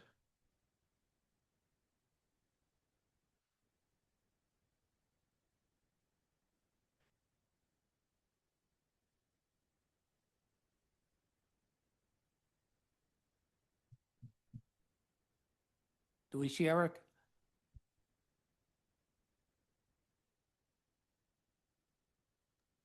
Eric is coming in now. Thank you.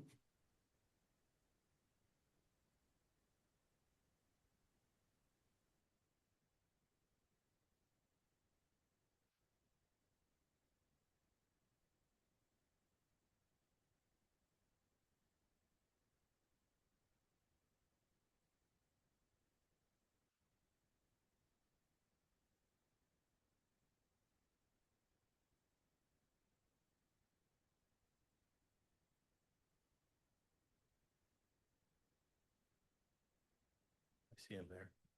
You see him? Yep. Okay.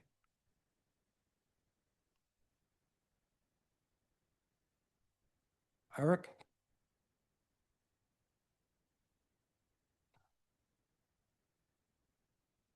Eric, we're not getting any audio from you.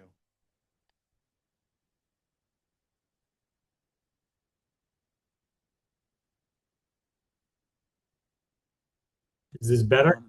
Yes, it is. Thank you very much. Could you state your name and spell it for the stenographer? My full name is Arkady, A-R-K-A-D-Y. Last name is Reyes, but I'm known as Eric Reyes as a shorthand. E-R-I-C-R-A-Y-Z. All right. Do you swear or affirm to tell the truth, the whole truth, and nothing but the truth? I do. Counsel? Eric, did you hear my testimony today? I did. Was it true and correct? It was. And do you adopt it as your own? I do. Thank you. Questions from the board? So, I guess my question is that all along, there seems to be changes with these signs from the past that you've shown, and they seem to be getting bigger and bigger. So, how far away from the residences are they? Let me go back to the zoning map. I mean, there's some mixed-use residential living along Broad Street and residential use on sort of streets adjacent to us. I don't have the exact linear measurement, but we are sort of at a very busy intersection, as you can see on the zoning map on the screen. The code would not allow us to have specifically the non-accessory sign 300 feet away. Right. That rule does not apply to the personal care home one. I think the sign is the sign, right? I mean, I'm not But, sure. but even the one that's accessory is a little large. They're isn't it, both for- larger than the code allows. That is Yeah, correct. okay, all right. Yes. All right. And then you said there was some lighting. There's some, and Eric, correct me if I'm wrong here, there is some minor downlighting from the top of the building structure that assists with lighting the parking lot and the signage. Am I describing that correctly? That's correct. And is that on from like when dusk to? Oh, sure. Eric, does that come on with timers or does that, how do those function? I am not quite certain.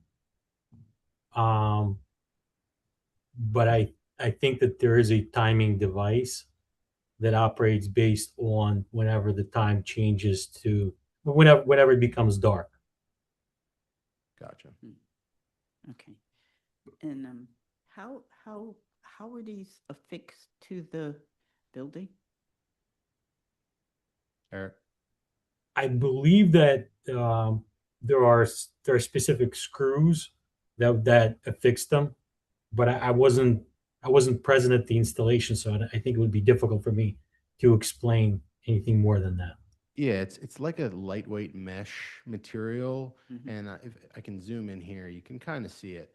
It's basically pinned to the the party wall there tight so that it has no ripple effect, and can be repaired if necessary, or weatherproof, things like that. Okay. Other questions? Thank you. Yeah, real quick. Are those the only two signs, or they will be interchanged, or the signs That's ever it. change? That's just, okay. We have no intention to interchange them. And the lights on the roof are for the parking lot. too. Correct, and Is you can that correct? actually, yes, correct. You can see them up there. Yeah. Other questions from the board? Questions from our attorney? No questions at this time, Mr. Questions or comments from the virtual audience?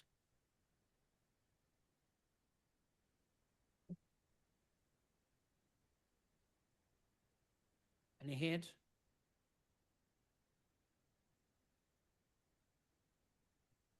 Planning Commission, Amy Boyd with the Planning Commission, AMYBOYD. do you swear or affirm to tell the truth, the whole truth, and nothing but the truth? I do. Please proceed.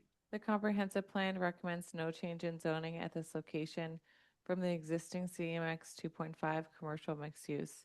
The appellant has not demonstrated that there are unique physical conditions or circumstances of the property that would prevent it from being used in conformity with the zoning code. Moreover, the requested deviation from the code is not the least minimum.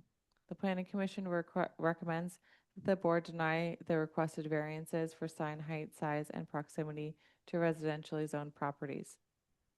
So I would just say in terms of unique circumstances, I mean, this is an abnormally large blank wall right on Broad Street. It's a good opportunity for advertising, and it's supported by the community, and it helps support two local businesses. Okay, so MI 2026 000 500 4527 at 31 North Broad Street. I vote yes.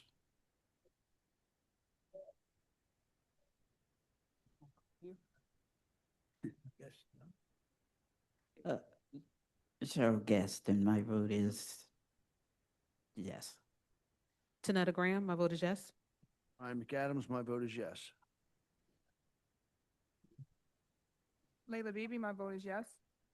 Are you taking the next one? Which is the next one? 6169 Oxford. I am. Okay. So MI, number 5, MI 2026 000 860 6169 Oxford.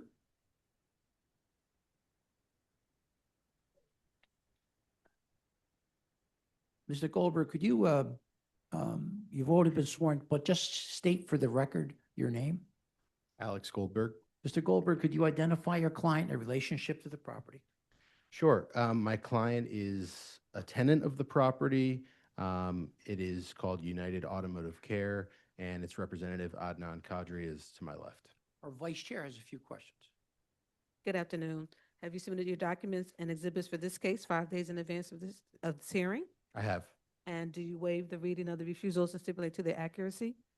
I would object to their accuracy, and I'll raise the reasons why when I share the refusal. Sure, thank you. You can share your screen and proceed with your case.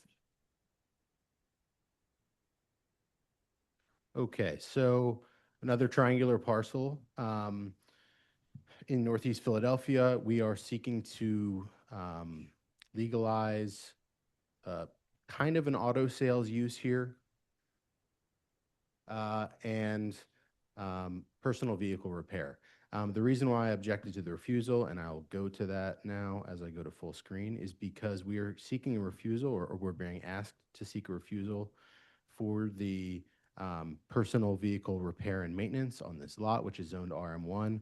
Personal vehicle repair and maintenance has operated continuously here since 1977.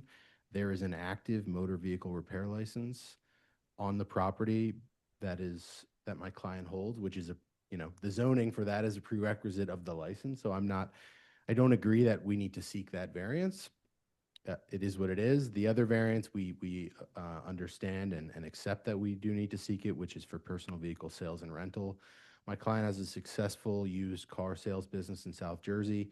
He uses this lot, in addition to fixing cars, to hold some of the cars before they go to the Mount Laurel lot to be sold, and in some cases to be fixed before they can be sold. So, we're seeking to legalize that use. I think it's very few and far between, and you can ask my client at the conclusion of my presentation that he actually sells a car from this location. In addition to those uses, we are legalizing, which does not need zoning relief from this board, a trailer that was put on the parcel a couple years ago that serves as the office space for this vehicle sales business. Council, is this a disagreement with L&I? No, we're okay?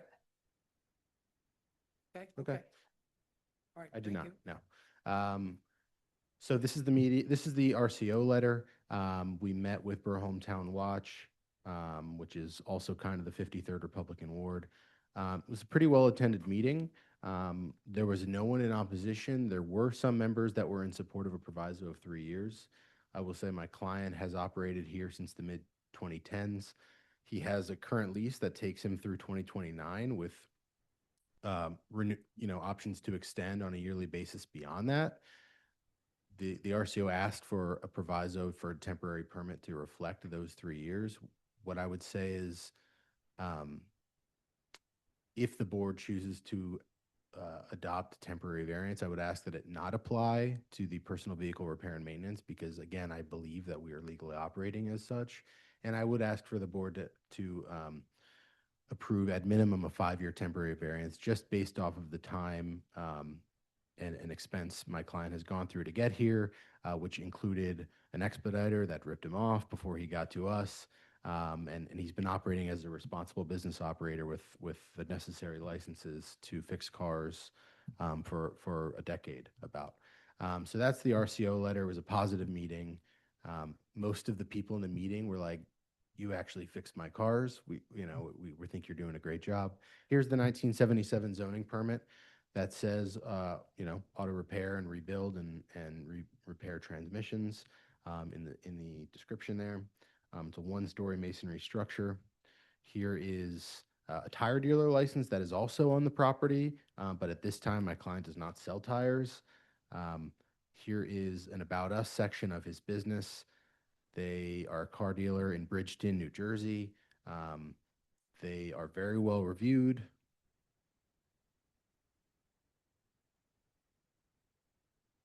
Here's a zoning map. So we're at a triangular portion at the corner of Oxford and Devereux Ave with a little piece on Algon Avenue. Photos. So this is that trailer right there. This is the Oxford Avenue perspective. You'll see interior photos of this trailer as well. Here's from Algon Ave. I'll also note that there is another tenant on this lot that you can see in a photo coming next, I believe. Right here, which is fenced off entirely separately, is an auto tags business that is not part of our zoning permit application and has nothing to do with his business. So that's what that trailer is right there. Here's to the right on Oxford and to the left. the right on Algon and to the left. And then Devereaux to the right and the left. We have a large cemetery and I think abandoned school in close proximity. Hosting photos, there are 3 of them for all 3 street frontages. Interior photos, so the photo on these photos are of the auto body shop. His cousin is the only mechanic that works there, so Adnan handles the car sales business. His cousin is the mechanic. It's just a 3-person show with Adnan's wife, who's sitting in the back. Another photo of the auto body shop. These are photos of the trailer. It's a small office space.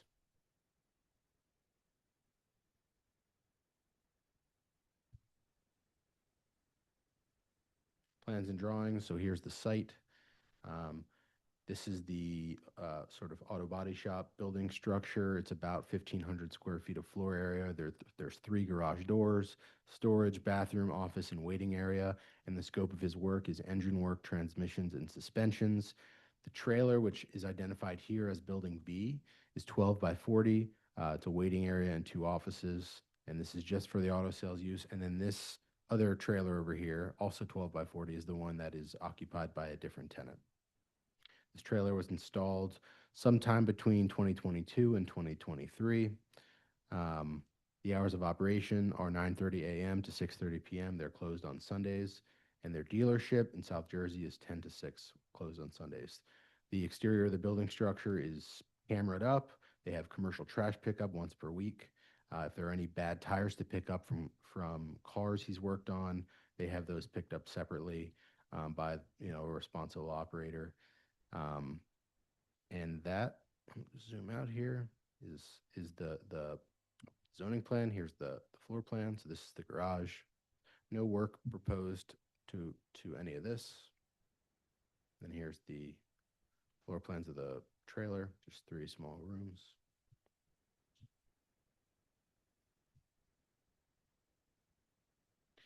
We met with the RCO on May 14th.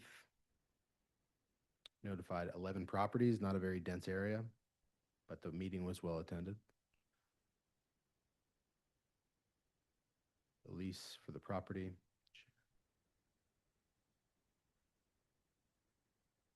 And the certificate of tax clearance. With that, I'd like to ask my client to adopt my testimony. Sir, could you please state your name and spell it for the stenographer? Adnan Quadri, Adnan A-D-N-A-N, Quadri, Q-A-D-R-I. But you swear or affirm to tell the truth, the whole truth, nothing but the truth? I do. Counsel? Adnan, did you hear my testimony today? Yes. Was it true and correct? Yes. And do you adopt it as your own? Yes. Thank you. Questions from the board? Okay. My question is, you say your main business is in where? Mount Laurel, New Jersey? How far away is that from In this? Philadelphia. 1 hour and 30 minutes. So it's in another State. So, okay. I mean, I guess my question is why would you have your agent business here that far away from the main one and in a different state even? Is there a specific reason why you've done it this way? No, the only thing is that I was trying to get zoning in the beginning over there. I couldn't get it, so I ended up getting my New Jersey license to operate, to sell cars legally in the correct way. So the only way was to get a New Jersey license, which I was able to obtain easily while I was trying to get Philadelphia. Like you said about the expediter, didn't do his job, I guess, correctly. And I reached out to Alan, and then they're trying to help me to get zoning so I can move out of New Jersey and come next to my mechanic shop to make it easier. So the plan is to, once this is approved, to move out of New Jersey and just operate here? Correct. Okay, all right, because that was. Yeah.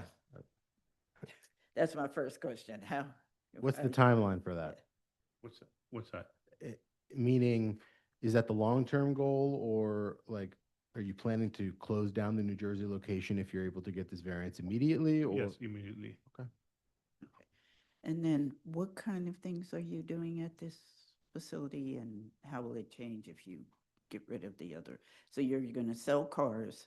Correct. You're servicing cars? Also, doing what? Is this oil change? Oil change, brakes, the regular maintenance of a vehicle.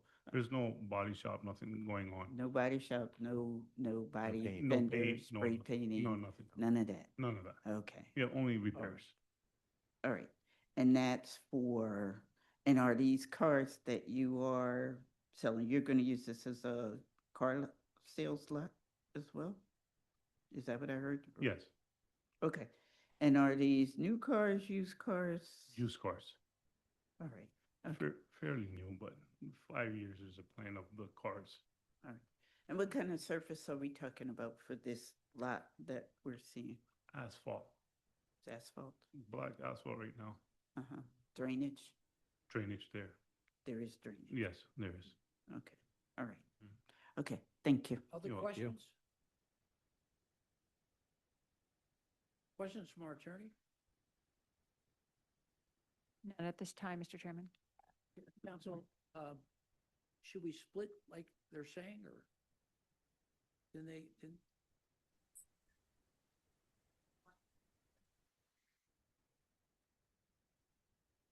so that's what I'm saying. So which one is the usage that we want to put a temporary variance on?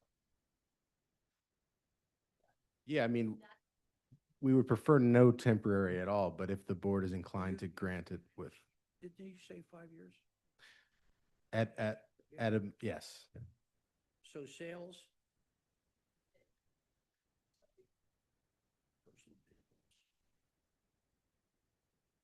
Questions or comments from the virtual audience? I see no hands at this time, Chair. Planning Commission? Amy Boyd with the Planning Commission.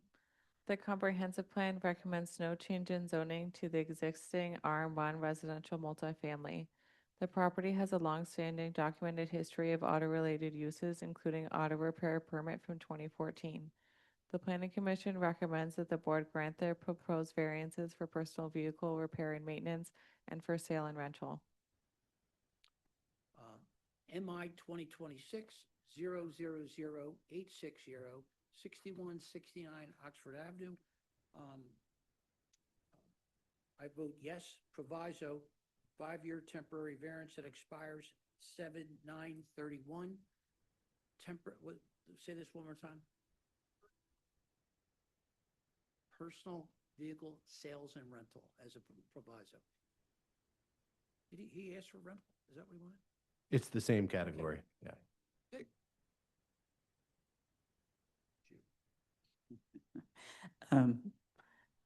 Cheryl Gaston, my vote is yes with proviso. Tanetta Graham, my vote is yes with proviso. Ryan McAdams, my vote is yes with proviso. Layla Bibi, my vote is yes with proviso. Thank you. Thank you. Who has Hazel?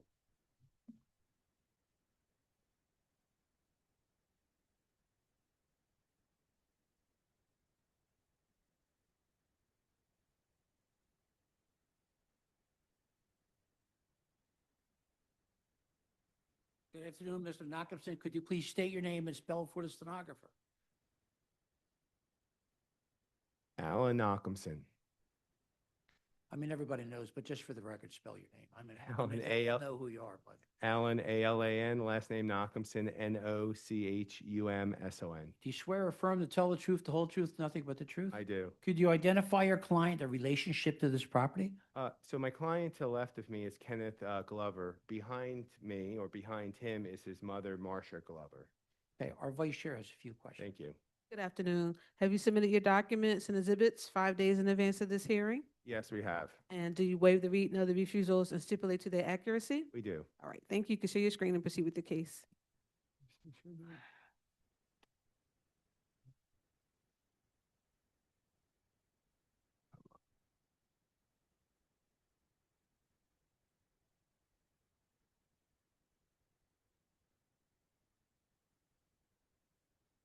Hi, so I'm here to present 4704 Hazel Avenue. Again, to my left is Kenneth, he goes by Cam, and his family has owned this property for multiple generations. The property was deeded to him some time ago, but he is now prepared to renovate this former 6-unit building to make it 3 units. and it's not out of character to have multi-units here. So we'll review the 12 exhibits here with the board, and then obviously I'll have a few questions for Cam, and then we'll take any questions from the board. So this is an RSA 3 building. It's a pretty large lot size of 2205. It was formerly a 6-unit apartment building, and we're looking to make where it was 3 stories and each story had 2 apartments. Now we're looking to do 1 apartment per floor, and we're getting a refusal because it's RSA 3, where multifamily is not allowed. Because we're multi-unit, it's also a parking requirement, 1 for each apartment unit. We couldn't do that, and there's no history of any of this property having parking, nor any other of the properties which are also multifamily RSA 5 having parking in the general vicinity. We're also near a commercial corridor with public transit as well, so I don't think that would be necessary under the circumstances. So we met with the Cedar Park neighbors. They're one of the more sophisticated neighborhood groups. I actually love their present. They actually give their own presentation before I give the presentation, and it's really interesting. They find all these historic. That's a Penn area too. Isn't it? What? Penn. Yeah. Isn't that a Penn area? Yeah, and they have an awesome presentation. Like if you like history and architecture, they have all these cool maps they show. I mean, they had a whole history. If the person, Catherine, is there, I would, it was great what they did. But it really actually made my case even more of how this has always been a multifamily section of the neighborhood. And of course, it's transitioning. There are some parts that have been multifamily that become single family, but this particular block and part of the neighborhood is multifamily even to this day. And the last known use was 6 units. So the executive board, which is very sophisticated, all voted in support, thought this was a really positive use of the property and a responsible use of the property. The 4 members of the community that were there did not think so. They wanted, single family use, but on the flip side, they wanted affordable housing. So some people in the audience were like, "Oh, you can make this into $1 million house." We don't believe that's the case. And again, there's affordability aspects as well in that neighborhood. And again, comfortably, this would be 3 units, and it would be a positive for the community, which has an older housing stock to begin with. Again, that's where you see from the vote, you have the RCO board 3 in support, the community 4 against, not a well-attended meeting. So my clients, again, have owned, through the family on this block for multi-generations, and they're still very involved. But you'll see all the addresses here on Hazel, on that block, all of them in support of this matter.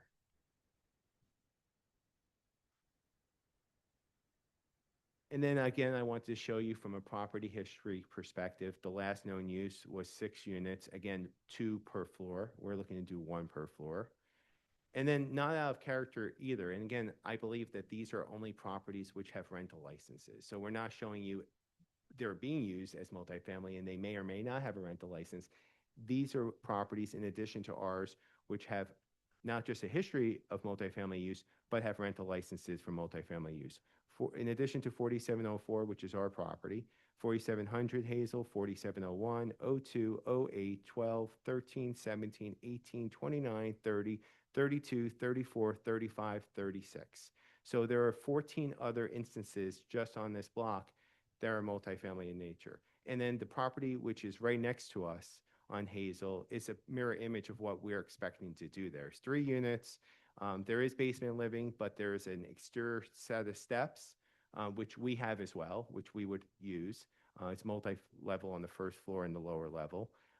And there's adequate walkway where you can store trash outside. We would just mimic exactly what they would do. And, I think that makes sense. Again, we want to give you all the rental, proof of all the rental licenses for all these properties, and that's in our presentation packet. And again, we're only asking for 3. You see there are not just 3s, there's 4s and 6s. So we're asking for something that I think is the least modification possible under the Philadelphia zoning code. So you see a lot of 4s and 6s and 5s. There's 3s, but there's 4s. Maps of the area, again, we are mid-block. We are in the RSA 5 section of the neighborhood, I think in name only, because there's multifamily all around us, and there's even RM1 next to us. And then you can see here, I believe this is Lancaster or Baltimore Avenue, but again, we're next to a commercial corridor, helping support that commercial corridor with that extra density. And then photographs of the property is beautiful outside. It's been taken care of well. It just hasn't been used for a long time. And so it's been unoccupied, not inhabited. And, you know, Cam is now older. When he got the property, he's much younger. And he wants to, you know, develop it and, you know, keep it alive in the family name. This is Hazel to the right of the property, to the left of the property. And this is just the example of the property next door to us. So you see how they have those exterior steps leading down with a separate door? We would do the same thing. This is covered up, obviously. And you can also see there's a garbage area, an exterior garbage area. We would do the same thing. So that's just a different angle. So we would have exterior garbage. We also have a humongous backyard where we can store the garbage as well. So this is proof of posting. And then these are our plans and drawings. We'll start going first floor, and then we'll go back to the base, the lower level. So you walk into this common vestibule area, you make a left, you have a dining room, a living room, kitchen, bathroom, bedroom, sunroom. You can see there's a ton of light and air with all these windows. We're not changing that up. Can we make this a little bit bigger? Oh, sure. Please, thank you. Can you see that better? All right. So here you're walking in, you have a dining room here, 2 windows in the front, a window right here. You're walking in, you have more windows, you have a living room, you have a closet area too. Then you have the kitchen, you have another closet area, you have a bathroom, you have a bedroom, and you have a sunroom, right? Instead of going into this, and then we'll just go back to the basement, because then you go down a flight of steps. Let me just make sure. You go to the basement level, and you go down this flight of steps. You have a family room, you have your own laundry room, you have another bedroom and a master, and a bathroom and a closet. Specifically, and then you have these egress wells, but you have a separate exterior entryway with a front door, or I guess a back door, depending on the circumstances. The property next to us is completely configured the same way. We're no different than the property that's legal as a 3-unit. We're just asking to be a 3-unit rather than the 6-unit we were previously, because we are RSA 3 and we let the use lapse for more than 3 years without rental licenses. That's why we're here today. But there's never been a single family use for this property. At least the last known use. Now let's go up a flight of steps, right? So we go up a flight of steps, and again, many windows with the bay windows right here, but we have a dining room, a living room, a kitchen, and then you have, that's, I guess, 1 unit. And then you have the other unit, which is a kitchen, a living room, and a dining room. And then you go to the 3rd floor. Oops, let me just. Is the interior staircase. As you go up in a flight of an interior staircase, and you have 2 bedrooms, a bathroom, which is next to the bedrooms, a washer and dryer, and then the mirror image is right here as well. So everyone has a bi-level, right? Whether it's the 1st floor and the lower level, or the 2nd and 3rd floors. And again, many windows, because we have that breezeway where you can see windows throughout all the living areas. We met with the community on June 16th. Again, there were 4 members of this community that showed up, but there were 3 sophisticated board members that gave a detailed history and explained why this use was a responsible use and fit well within the fabric of the neighborhood. And actually was more in line with the wants and needs of some of the community members that were in there saying, we want affordable housing. Well, $1 million house is not affordable. I think I did quick math saying 6% interest rate, principal plus interest plus taxes plus insurance. You're looking at a mortgage of like, I can't remember at the time, I think it was like $6,000 or $7,000. That's not affordable. That would create a situation where it would make it unaffordable for a lot of members of this community. We had a 3-bedroom and 2 2-bedrooms. A 3-bedroom could be used for a family. And the rates that we're looking for rent are in low 2000s, and for the 2 bedrooms, like $1,850. So, which would make it much more affordable for people in that neighborhood with a nicer housing stock that's currently there. This is proof that we emailed the notice a few weeks before our community meeting. We mailed that notice to 98 addresses. These are the addresses we were given by the City Planning Commission. Proof of mailing to those addresses, our application for zoning variance, notice of refusal, the project information form, the deed to the property showing that it's in my client's names. So they're not hiding behind an LLC. This is a family-owned property. It's been a family-owned property. I'll ask Cam how long it's been in the family name, and they want to keep it as a family-owned property. You know, I talked to them after the meeting, said, you know, there are people who are saying that you can sell this for $1 million. He's like, there's no way. He's like, but we don't want to get rid of this. We love this property. There's so much history there. The people who are still on the block are still they're still friends with. And so the people on the block want this to remain family owned and to be multifamily. And they think 3 units is more than appropriate under the circumstances. Certificate of tax clearance, they're on the payment plan for this property. I think that's it.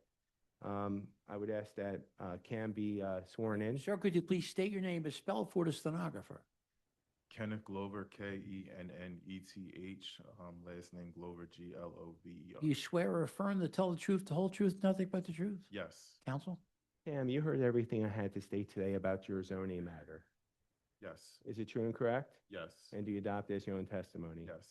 Do you know how long the property's been in your family's name? It's been over 60 years. Yeah, okay. Thank you. Questions from the board? I have a question. So can you go back to the basement? And the question is, are the 2 window wells the only windows or light that will be coming from the basement? I don't know if the door would. The door as well. The door, so it's just the 2 window wells and the door? Yes.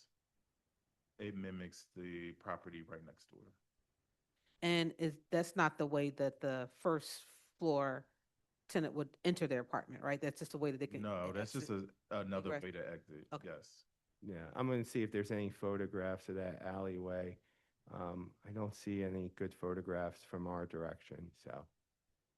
But the property next door to you, you're mimicking what they are doing. They have a bi-level 2 with a first floor and lower level with exterior steps. And I think if the other picture,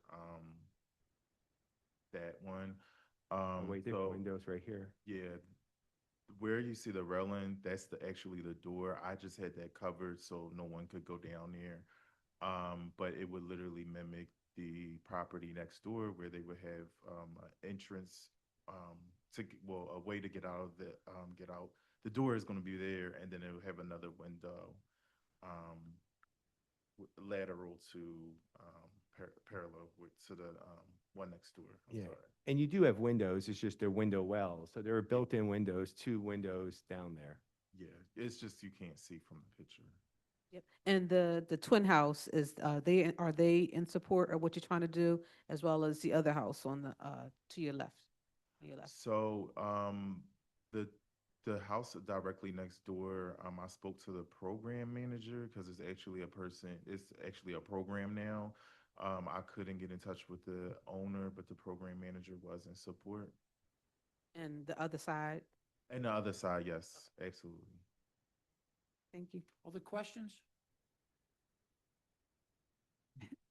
I'm gonna ask a question my other board member usually asks. What are we doing about that trash? Well, so good question. So there's 2 ways we can do it. We can mimic what the next door neighbor is doing because it's a common walkway. And I believe I showed that picture, but let me just do that again. Just trying to find it.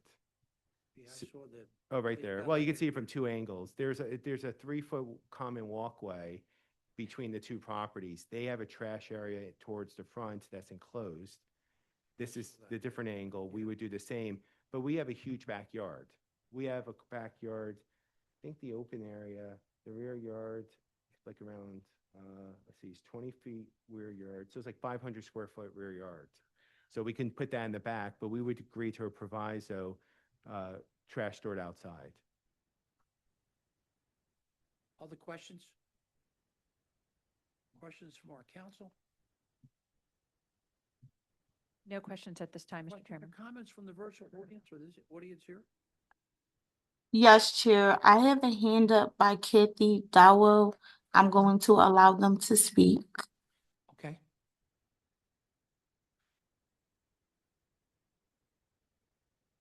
Good afternoon. Hi, could you please state your name and spell for the stenographer? Yes, my name is Kathy Dowdell, Kathydowdell. You swear or affirm to tell the truth, the whole truth, and nothing but the truth? Yes, I do. Are you a neighbor? I'm with the RCO. Okay. And yes, please I'm a neighbor just a few blocks Sure, away. sure, please proceed. Well, thank you, Mr. Nachmanson, for your kind words about our RCO. We try and do a good job. And I think you made a very fair presentation of the issues here. I came to this meeting to speak to some related issues. Number one, I know that we cannot change the notification requirements in any way, but we're finding in our neighborhood that the letters are getting sent out and thrown away by people. I don't know. I wanted to encourage attorneys and all of us to just think about, can we put a sticker on the envelope that says zoning notice enclosed? Or I just think we all should be thinking of a way as snail mail becomes less and less a way for people to communicate. It is still the way people get official notices from the city. And so we in the neighborhood will try and remind people that they should open their mail. But I just wanted to raise that as an issue for you guys to think about a little bit. And that's directly related to the other issue, which is the issue of petitions. I've spoken at these meetings before. We tend to take a very dim view of petitions in our neighborhood because we've had some bad experiences with them. We've had them used by applicants who were unhappy with the results of a public meeting and did a petition after the fact. They've just generally been poorly executed. In this case, that's not true. In this case, the owner took the petition around himself. I spoke with a couple of the neighbors, and one of the neighbors I know fairly well, and she and I spoke at length about this. And I think the issue is really that in this particular case, the petition ended up doing the opposite of what I think the owner was trying to achieve. The person that I spoke to didn't remember receiving the letter. She's an attorney. I would think she would have paid attention, but she didn't remember. But she saw the petition and we talked about it. And after the meeting, I think what happened is that all of the people who signed the petition felt like they had done their job. And so none of them attended the meeting. And so the public meeting, which is the record of neighborhood input on this project, was all negative. And so I feel that in a way the petition worked against the issue. So I just wanted to raise those two issues for you guys to think about. Thank you. Thank you for taking the time to call us. We do appreciate it. Is there anyone else in the virtual audience? There are no more hands at this time, Chair. Planning Commission. Amy Boyd at the Planning Commission. The comprehensive plan recommends no change in zoning at this location to the existing RSA 3 residential single family. The property has permits dating back to 1953 for multifamily. The Planning Commission recommends that the board grant the requested variance for 3-family household living. MI 2026 000871 4704 Hazel Avenue. I vote yes. Maximum 3 units. Cheryl Gaston, my vote is yes. With proviso. Tanetta Graham, my vote is yes with proviso. Brian McAdams, my vote is yes with proviso. Layla Beebe, my vote is yes with proviso. Thank you. Thank you. Thank you. Nice day. Armstrong? Actually, Mr. Chairman, can we go back to number 12? Sure. Yeah. That's the one we skipped with Brandon. Yeah, I hope Howard. they're ready. Oh, Ian's got it? Yeah, you Okay, can all pull right. them up. I would Okay. offer that if she did. We're good.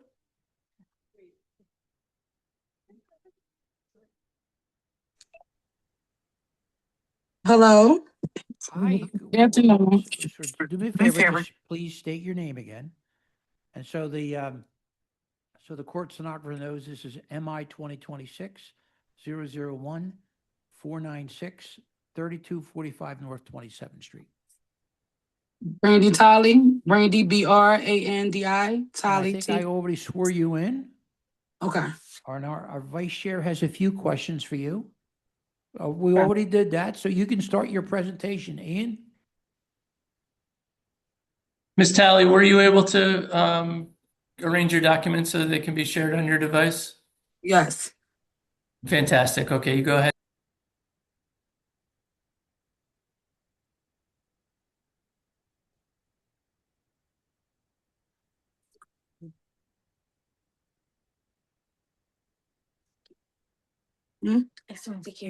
Hello, can you hear me? We hear you. Yes. Could you please start your documents? Yes.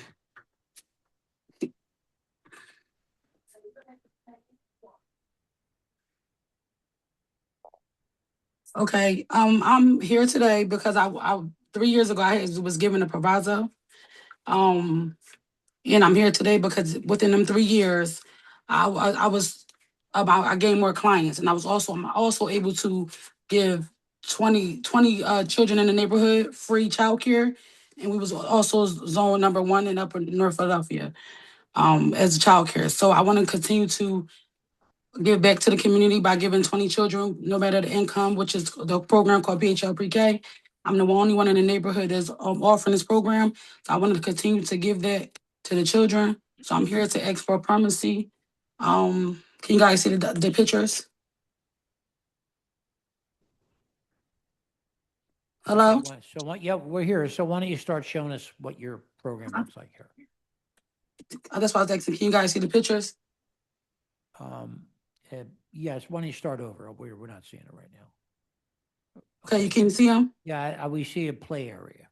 Okay, so this is one of the classrooms for the children for the PHL Pre-K. This is the basement we got finished within the 3 years. That's one angle. This is the other angle. This is the upstairs where it's for the infants and the toddlers. Is that the first floor? The first floor, yes, for the infants and the toddlers. And this is another angle. And this is from the kitchen angle. And this is a street view of where we located on the block.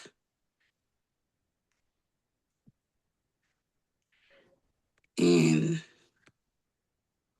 we did have a meeting with the RCO on June 18th, and no one went against the zoning because of the 3 years that we was able to give back to like the 20 families for free childcare from 3 to 5 years old. So no one opposed to it. They all voted yes for it. I did submit the documents. This is for the refusal from the LNI, and this is the hearing notice, the appeal, the project information form, the zoning permit, the notice that went out to 98 neighbors. This is the proof that it was sent out. This is the layout of the building. How many students do you have? I have right now, I have 28 students. These are all the addresses that we sent it to from the coming to the meeting. How many bathrooms do you have in the building? 3. Okay. Where are they at? One is so we have one in the basement and we have one on the second floor where they have two toilets for the children. So we I guess they call it three toilets. Okay. Do you have anything else to show us? No, not other than the pictures. Questions from the board. How do I? Can you go back to the basement and just, what's the egress from the basement? Like, Okay, so we have a egress going straight to the backyard area from the basement. So we have one going to the backyard and we're going to have one going up the steps into the first floor. is that in one of your pictures? Is that depicted in one of your pictures? Let me see. I don't think that I took exactly that egress. Is it a whole door that empties out into the yard? Yes. Do you have any pictures of the back of the house? No, I didn't take a picture of the back of the house.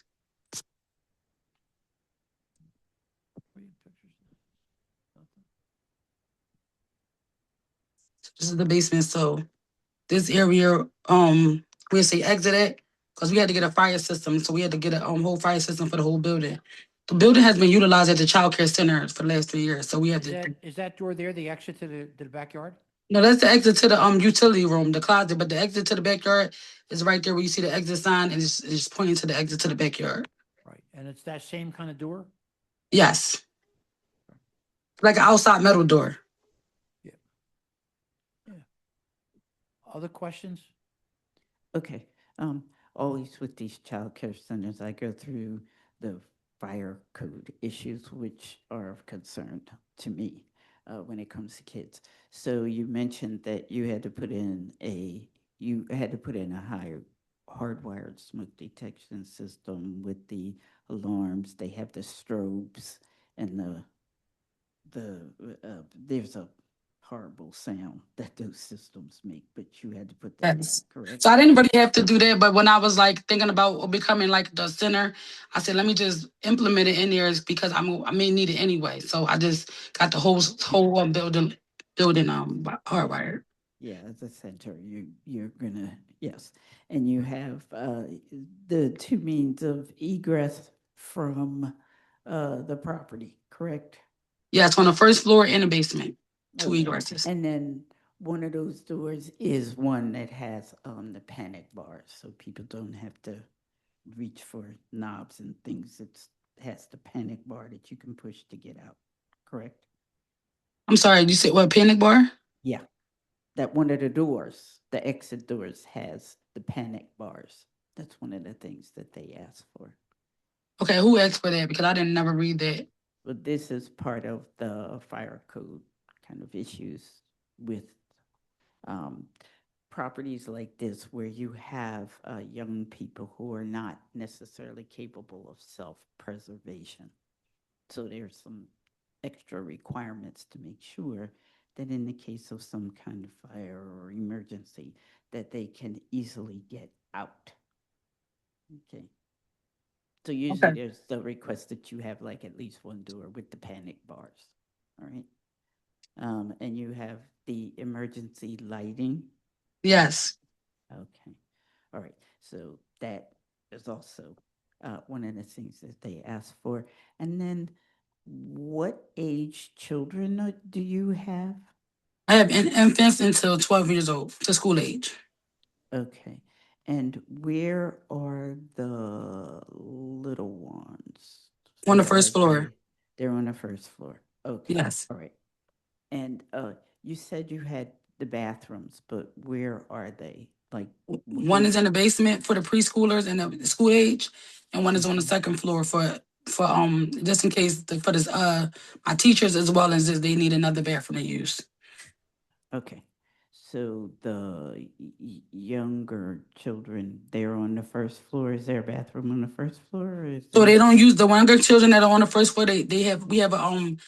We have a potty, we have a I'm sorry, changing table that's connected to the wall. So we use that. No one on the first floor goes to the restroom. They all have like diapers and pull-ups.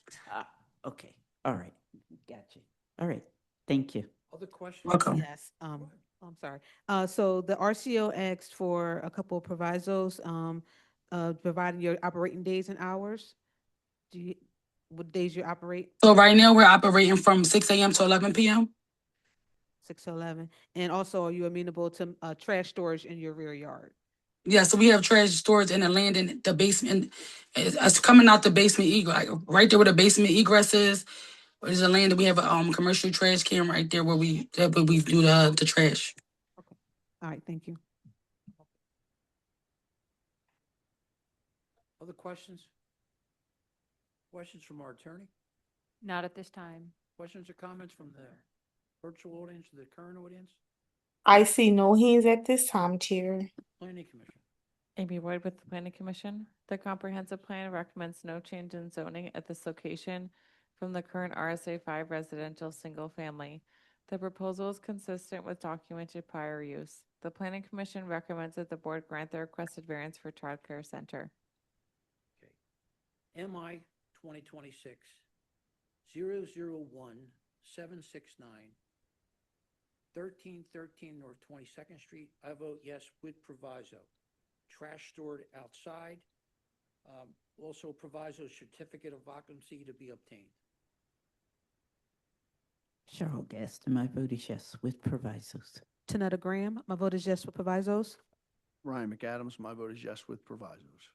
Layla Beebe, my vote is yes with provisos. Thank you. Congratulations. You have your. Thank you. Thank you. Thank you. Mhm. Mr. Malcolmson left? Yeah, you're gonna do that?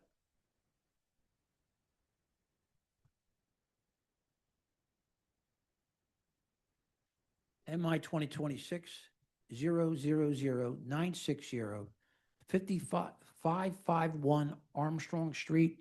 Alex Goldberg is the attorney. Mr. Goldberg, you've already been sworn. Just please state your name. Alex Goldberg. Mr. Goldberg, could you identify your client in relationship to the property? Sure. My client is Noble Hands LLC. Its representative, Sharif Scott, is here. He just stepped out to go to the bathroom. He's wearing a pink shirt. So when he walks in behind me, if you could wave him up. We're in okay. front. We're okay. So you'll start it anyway, right? Yeah, I'll start it Okay. anyway.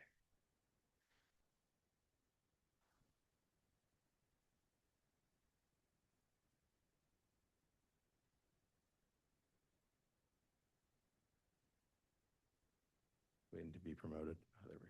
Or we, Good. oh, you're up? Good.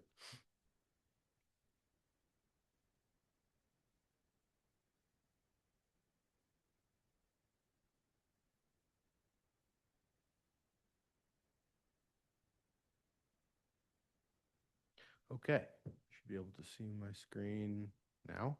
551 Armstrong Street is the property address. We're seeking to legalize a two-family dwelling at this location. We met with the coordinating RCO, the 12th Ward Democratic Committee, who issued a letter of support. And this property is already set up with 2 units. It has 2 front doors. It needs a gut renovation, I would say. But the 2-unit sort of use is clear, while the Philadelphia Atlas records are bare. You know, what's there is clearly a 2-family dwelling. That is the only refusal that we're seeking, because this is just a use application. Here's the letter from the 12th Ward RCO.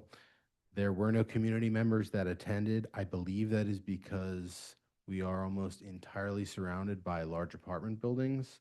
I'll show you what that looks like, but the multifamily use is definitely not out of character here. Come on up, Sharif. They're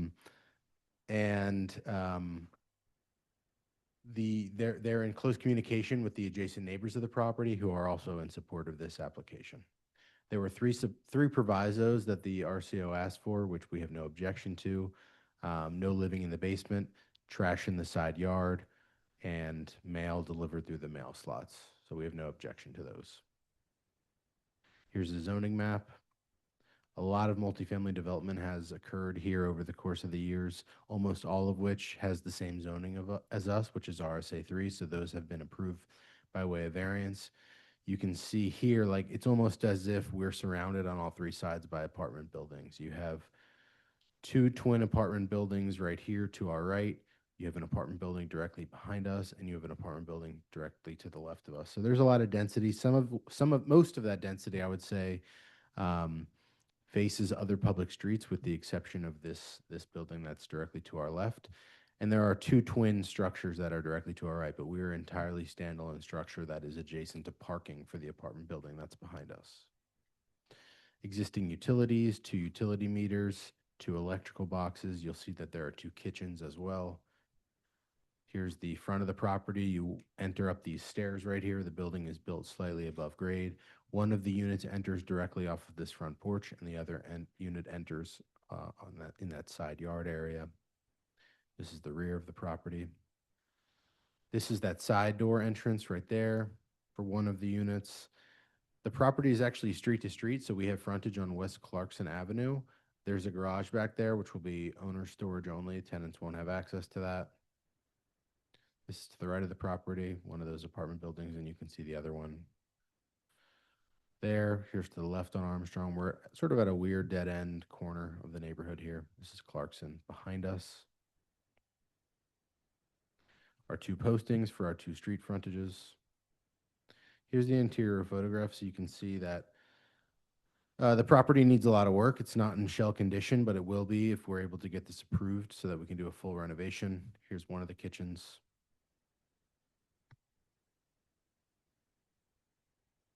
And this is part of one of the other kitchens that's upstairs where the appliances are gone. Plans and drawings, very basic plans and drawings. The green unit is the unit that enters at the front of the property. Let's call that unit 1. It is a 1-bed, 1-bath, about 600 square feet. We're looking to rent both of these units between 50 and 60% AMI. That unit has access to the basement, but that basement is for storage and laundry only, and that unit also has access to the rear yard. The upper level unit, which is the purple unit, enters through the side yard here, through an existing entry point. That unit is about 800 square feet. It's a 2-bedroom, 1-bath, with both of the bedrooms on the 3rd floor and the kitchen and living space on the middle floor there.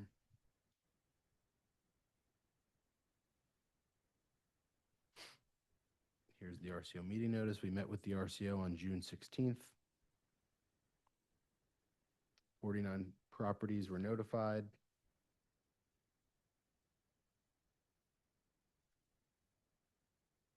Application, deed, and certificate of tax clearance. My client Sharif, who's sitting to the left of me, is from the neighborhood. He grew up down the street from here, where his father still lives, went to Germantown High School and Pickett Middle School nearby. Will be self-managing the property and has a positive relationship with the neighbors, who all have his contact information. And we're seeking to, turn this property around so that it can be high-quality, affordable housing. With that, I'd like my client to adopt my testimony. Sir, could you please state your name and spell for the stenographer? Sharif Scott, Sharif, Scott, Scott. Do you swear or affirm to tell the truth, the whole truth, nothing but the truth? Yes. Please proceed, counsel. Sharif, did you hear my testimony today? Yes. Was it true and correct? Yes. And do you adopt it as your own? Yes. Thank you. Questions from the board?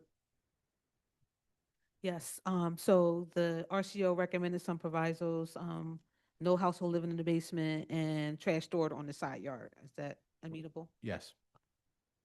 Well, there's one more, right? Mail slots? Mail in the mail slots. We have separate front doors, so we, okay. So my counsel go. Okay. Yeah. Other questions?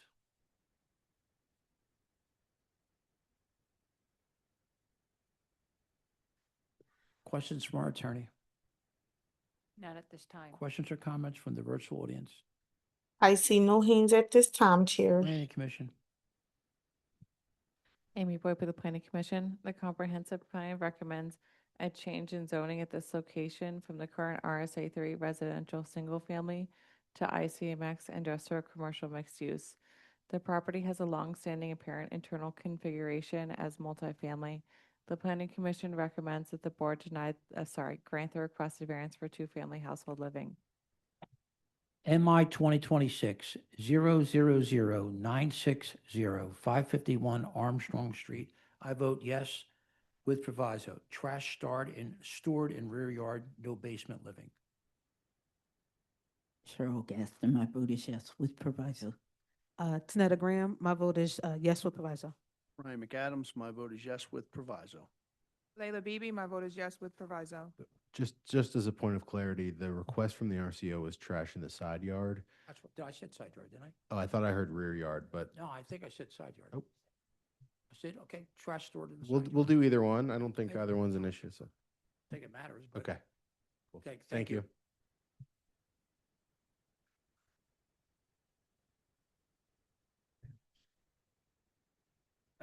Number 10, MI 2026-001-237, 2029 North Bodine Street.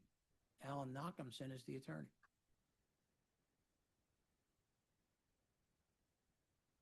Will you use two at once? Yes, Okay. 10 and 11 can be heard at the same time, but voted separately.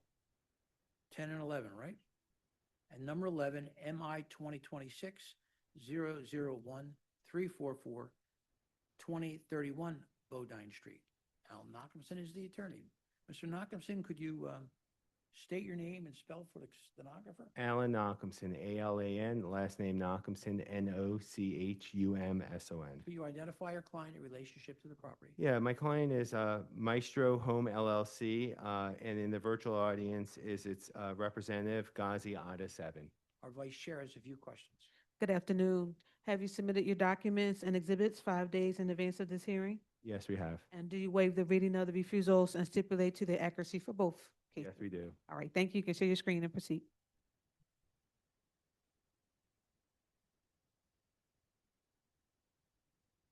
All right, so we have two side-by-side, two-family dwellings in the Norris Square Center, Norris Square section of Philadelphia.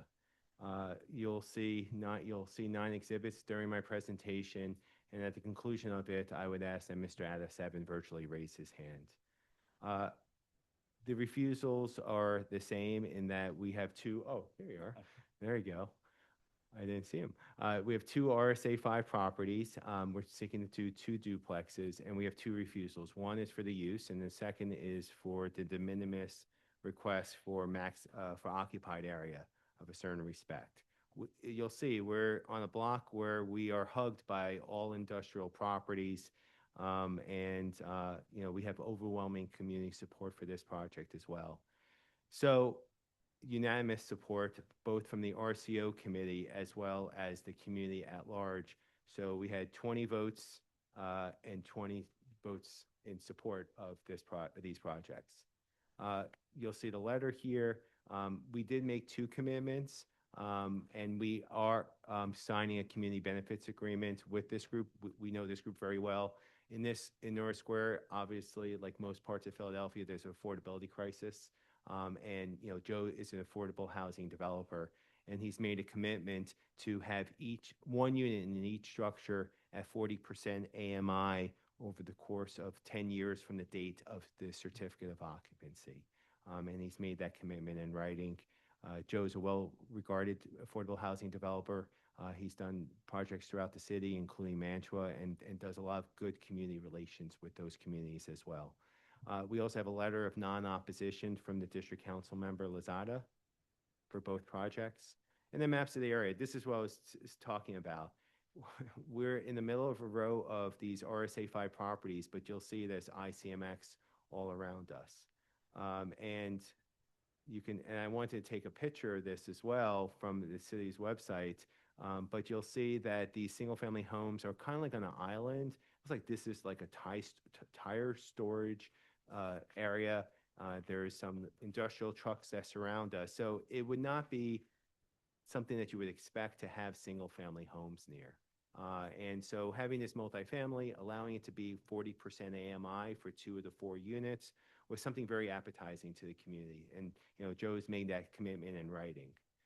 Photographs of the property, these are the front of the properties as we speak. Nothing saying single-family about it. This property has looked like this for some time. We go as far back as 2014 on Google Street View. This is North Bodine Street to the right of the property and to the left of the property. There's a sprinkling of 2-story structures and 3-story structures. 2006, 12, and 19 are 3-story structures. So you have 3-story structures on both sides of the property, but a lot of vacant lots. And again, we abut in the rear, basically industrial site with tires and basically big rigs behind us. These are our orange notice posting photos, plans, and drawings. So the good thing is this: we don't need to say no basement living because there is no basement living. We're built on grade, right? So it's 4 stories. On the first floor and second floor is 1 unit. On the third floor, on the third and fourth floor is another unit. And then it's pretty straightforward here in terms of the floor plans. Same as both. You have a vestibule area, a kitchen, a living room as unit number 1, going up a flight of steps. You have 2 bedrooms and a bathroom and a powder room.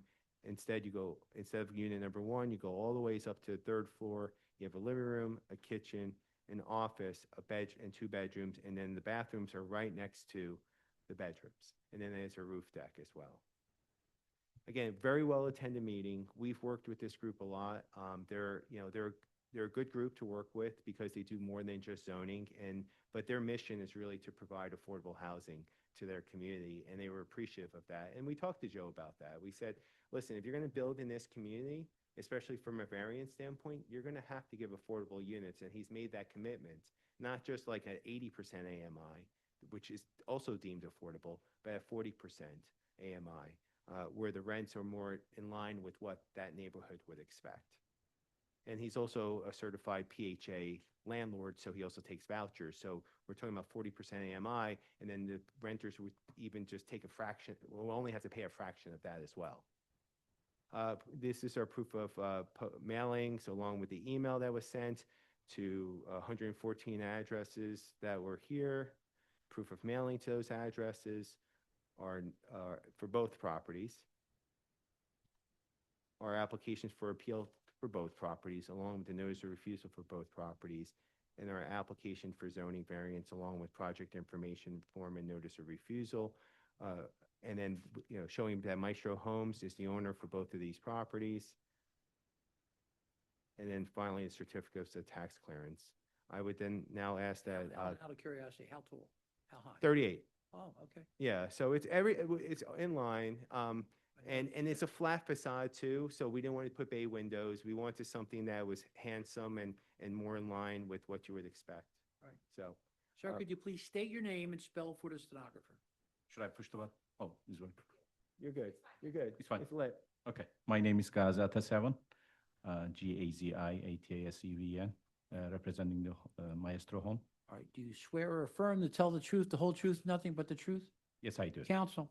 Yes, Gaza, you heard everything I had to state today about your zoning matter. Yes, I did. Is it true and correct? Yes, correct. And do you adopt this in your own testimony? I Specifically, you have entered into a community benefits agreement agreeing to provide affordable housing for 2 of the 4 units, 1 in each property at 40% AMI. Correct. And you'll be agreeing to do that for 10 years from the date you receive the certificate of occupancy for each property. Correct.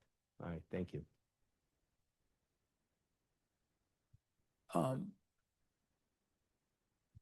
Counsel? We're good? I have a question. You Yep. got a Yeah. question? I thought you Yeah. did. No, I didn't even start. So I forgot my question, Chair. No, you said to me you were going to ask about the 38, but he answered it. Oh, yeah, no, it was another question though. There's, the maximum, occupied area is, we're triggering one of the refusals. Is there a rear yard? Like, is it taking up all of the space? No, it's by right. It's a 9-foot rear yard setback. 9 foot? Yeah. Okay. Yeah, everything, we have so yes, we run afoul of the occupied area requirements, but we meet the rear yard setback requirements of 9 feet. Okay. So who has access to the rear yard? So, and actually I didn't bring this up, and thank you for reminding me. So technically it's the primary use for the first floor unit, but there is actually a breezeway that's built between both properties. So they're side by side, and there's 1.5 feet on both sides to create a 3-foot breezeway in the middle. So, I mean, technically, the upper floor unit could have it. That's not the intention, but just so you understand. The roof deck is for the upper floor That's right. primarily. That's Okay, right. and last question is about the trash storage. So we have trash stored for the first floor unit in the rear, and then there's a ventilated trash closet for the upper floor unit. Thank you. You're welcome. Other questions? Questions from our attorney? None at this time. Questions or comments from the virtual audience? I see no hands at this time, Chair. Planning Commission? Amy Boyd with the Planning Commission. Do you want me to do testimony for both together? They do both. Okay, it'll be the same. The comprehensive plan recommends a change in zoning at this location from RSA 5 residential single family to I2 medium industrial. We note for the board that absent participation in a city, state, or federal program or a city zoning incentive, affordability mentioned in the appellant's testimony cannot be enforced by any city agency. The parcel is undersized for this zoning district, and there are no unique physical conditions or circumstances of the property that would prevent it from being used in conformance with the zoning code. The Planning Commission recommends that the board deny the requested variances for multifamily household living and max occupied area. 2 comments, Mr. Chair. I think the city realizes that having this as RSA 5 is inappropriate, given the surrounding industrial use of the property. The least modification possible would be a multifamily use, which will provide affordable housing to members of the community. And again, as this is Mr. Ataseven's business, he's an affordable housing developer. So this is not out of character. This is something he's committed to, and he does on a daily basis. Thank you. Okay, so I'm going to vote for both. Number 10, MI 20, You're doing it separately. you want me to do it separately? Well, 10 and then 11. I would do it separately. Okay. Right. MI 2023-001-237, 2029 North Bodine Street. I vote yes. Cheryl Gaston, my vote is yes. Tanetta Graham, my vote is yes. Ryan McAdams, my vote is yes. Layla Bibi, my vote is yes. Number 11, MI 2026-001-344, 2031 North Bodine Street. I vote yes. Cheryl Gaston, my vote is yes. Tanetta Graham, my vote is yes. Ryan McAdams, my vote is yes. Layla Bibi, my vote is yes. One Thank you. more. I might stay. No, you're, yeah, one more. I think. Yep. Number 13. MI 2026-001-769, 1312 North 22nd Street. Al Nachumson is the attorney. Mr. Nachumson, just state your name for the record. You've Al- testified several times and you've been sworn. Alan Occamson. Could you identify your client in relationship to the property? Yes, my client is 1313 N 22nd OZ LLC. Our vice chair has a few questions. Good afternoon. Have you submitted your documents and exhibits 5 days in advance of this hearing? Yes, And do you waive the reading of the refusal and stipulate to its accuracy? I do. Right, thank you. You can share your screen and proceed with your case. I have to say this is one of the more interesting cases our firm has handled in some time, in that we had permits for both zoning and building. We built it to almost completion, and then we were told that we didn't own the property anymore because the city condemned the property many, many years ago. And it took us years to get the title back to our name. So no fault of our own. It was somehow bad title. And, you know, we didn't cause a delay.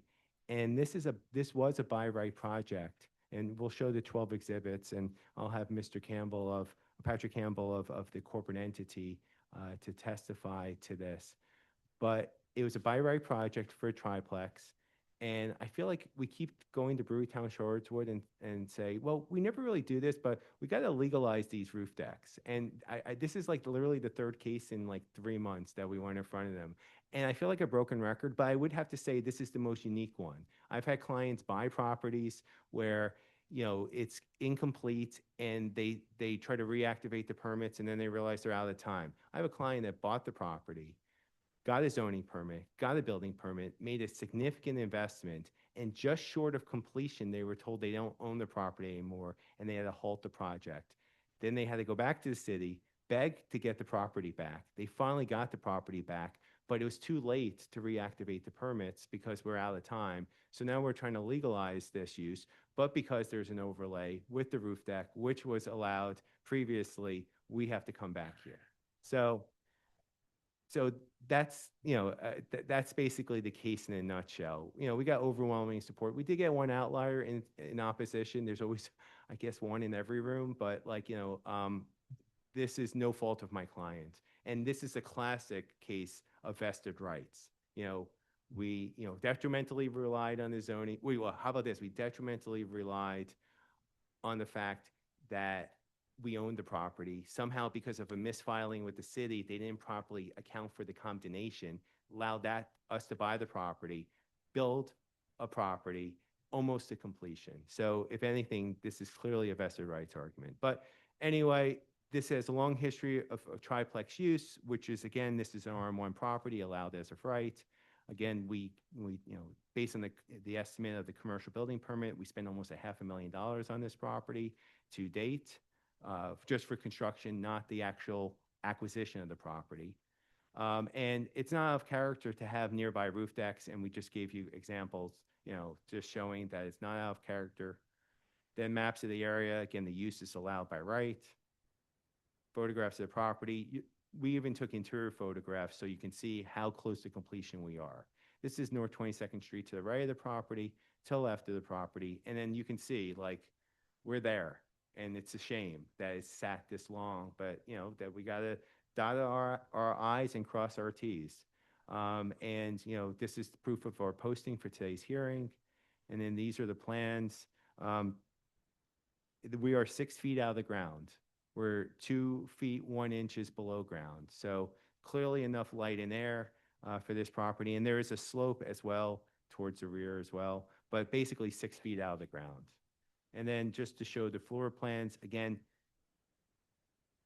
this is, you walk into a common vegetable area, Unit A, which is 1,500 square feet, living room, dining room, kitchen, bedroom with a bathroom, bathrooms next to it, internal staircases. You have a couple bedrooms down there and a bathroom. I know the board's position about lower level use, but this was already cooked many, many years ago. It wasn't even in front of this board. It was just an as of right project. And we're just trying to legalize it just to go through this process. Instead of Unit A, we have Unit B, which is on the second floor. We have a living room, a kitchen, a bathroom, a bedroom, and another bedroom. And then Unit C, again, same floor plan. You have a living room, a kitchen, bathroom, bedroom, and then there is a roof deck. The upper floors have ventilated trash closets. The first floor has access to the rear of the property for trash storage. We met with the community on June 18th. As you saw, it was a very well-attended meeting. Proof that we emailed it to the coordinating RCO and other relevant actors 2 weeks beforehand, showing proof that we mailed it to 84 addresses. These are the addresses we mailed it to, along with proof of mailing, the deed to the property, showing that we did purchase it back from the Philadelphia Housing Authority on October 3rd, 2025, after getting a building permit in 2020, almost to completion, probably, I would say, I'll ask Patrick, in 2021. So it's been a 4-year odyssey, then another year on top of here. So my client is very excited, hopefully, to get approval from the zoning board and complete the project. And then application for zoning variance, and then I think really what's the most important thing is this tax clearance certificate. I would ask that Mr. Campbell virtually raise his hand to be sworn in. Hi, Mr. Campbell, please.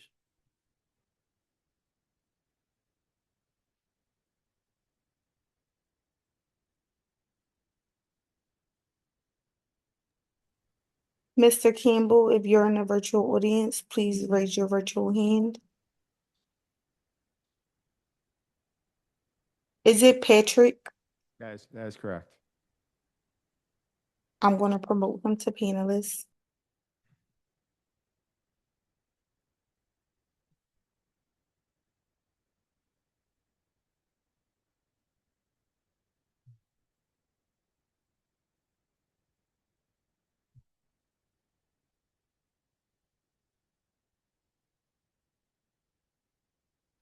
The one issue, right? What? The one issue.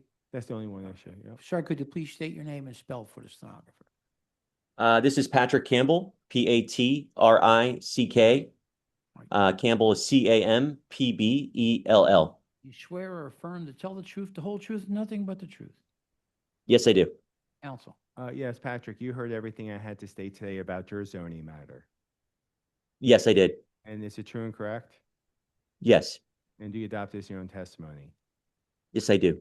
Specifically, you purchased a property thinking that you owned it originally, got permits from a zoning and commercial building permit perspective, built it almost to completion, and then found out that the property was previously taken by the previous property owner or predecessor by way of condemnation, correct? Yes, many years prior, the city had taken condemnation from this, the owner I purchased it from, and they had no idea, and that's what happened. And then and it's taken you multiple years to get not only this property back, but to get in front of the zoning board to hopefully legalize it such that you can continue construction. Yes, I've been back and forth with the city for years over this property, but they finally let me purchase it back from them. Yep. Thank you. Questions from the board? Yes, the rooftop, well, first of all, can you show the floor plans again? Sure. So the rooftop is only for the third floor unit? I believe so. Patrick, is that correct? Did I state that correctly? Right now it's open, like through the staircase. It is, anybody could get up there. Okay, I misstated then. Okay. Yeah, I mean, I could just say it's for the third floor, but I haven't really thought that through if everybody could use it or not. No, that would be nice, because I was thinking of the second floor unit, because at least the first floor unit has access to the rear yard, correct? It does, yes. Okay, and the third floor would at least, bare minimum, have access to the roof deck. So it's just that second floor unit, needs some outdoor space as well, so I would suggest you keep it open for everybody. That My would be other fine. question is, how much below grade you said the, We're 2 feet, 1 inches below grade and 6 feet above grade. okay, all right, so that, okay, that's it, thank you. Other questions? Trash, Here's a trash question. trash would be stored in the rear for the first floor unit, and then there's ventilated trash closets in each of the upper floor units. Questions from our council? Sorry, none at this time. Mr. Questions or Chairman. comments from the virtual audience? I see no hands at this time, Chair. Planning Commission? Amy Boyd with the Planning Commission. The comprehensive plan recommends a change in zoning at this location from the current RM1 residential multifamily to RSA 5 residential single family. The appellant has demonstrated that there are unique physical conditions of the property that would prevent it from being used in conformance with the zoning code. The Planning Commission recommends that the board grant the requested variance for roof deck and roof deck access structure. Thank you. MI 2026-001769, 1313 North 22nd Street. I vote yes. Cheryl Gaston, I vote yes. Tanetta Graham, my vote is yes. Brian McAdams, my vote is yes. Layla Beebe, my vote is yes. Thank you very much. Have a good day. Thank you. Number 14, MI 2026-001782, 1528 South Second Street.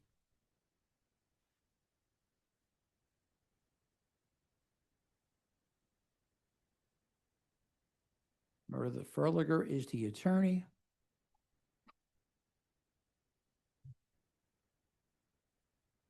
Could you please state your name and spell for the stenographer?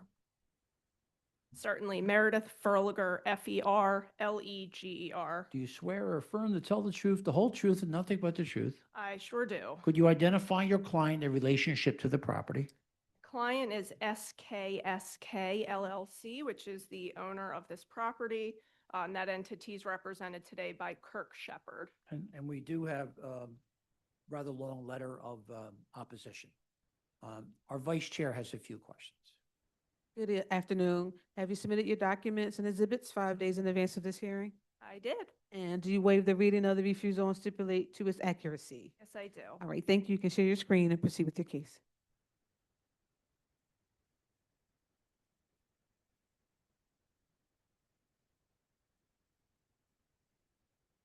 Okay.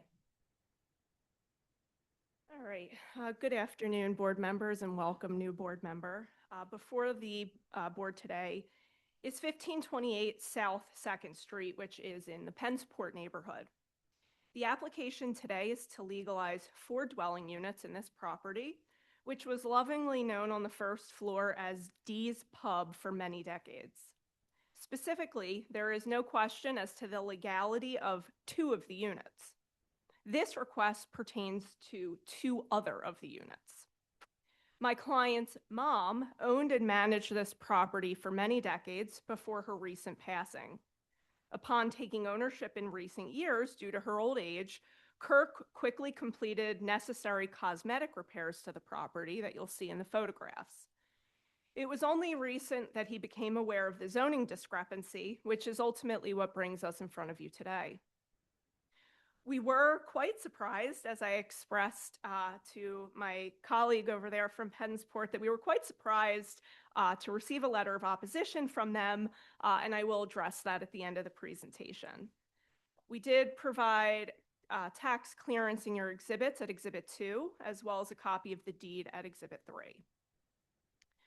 Just to set some context here, you'll see here at Exhibit 8 that this property is a corner property on South 2nd Street, which is right at the corner of Greenwich Street.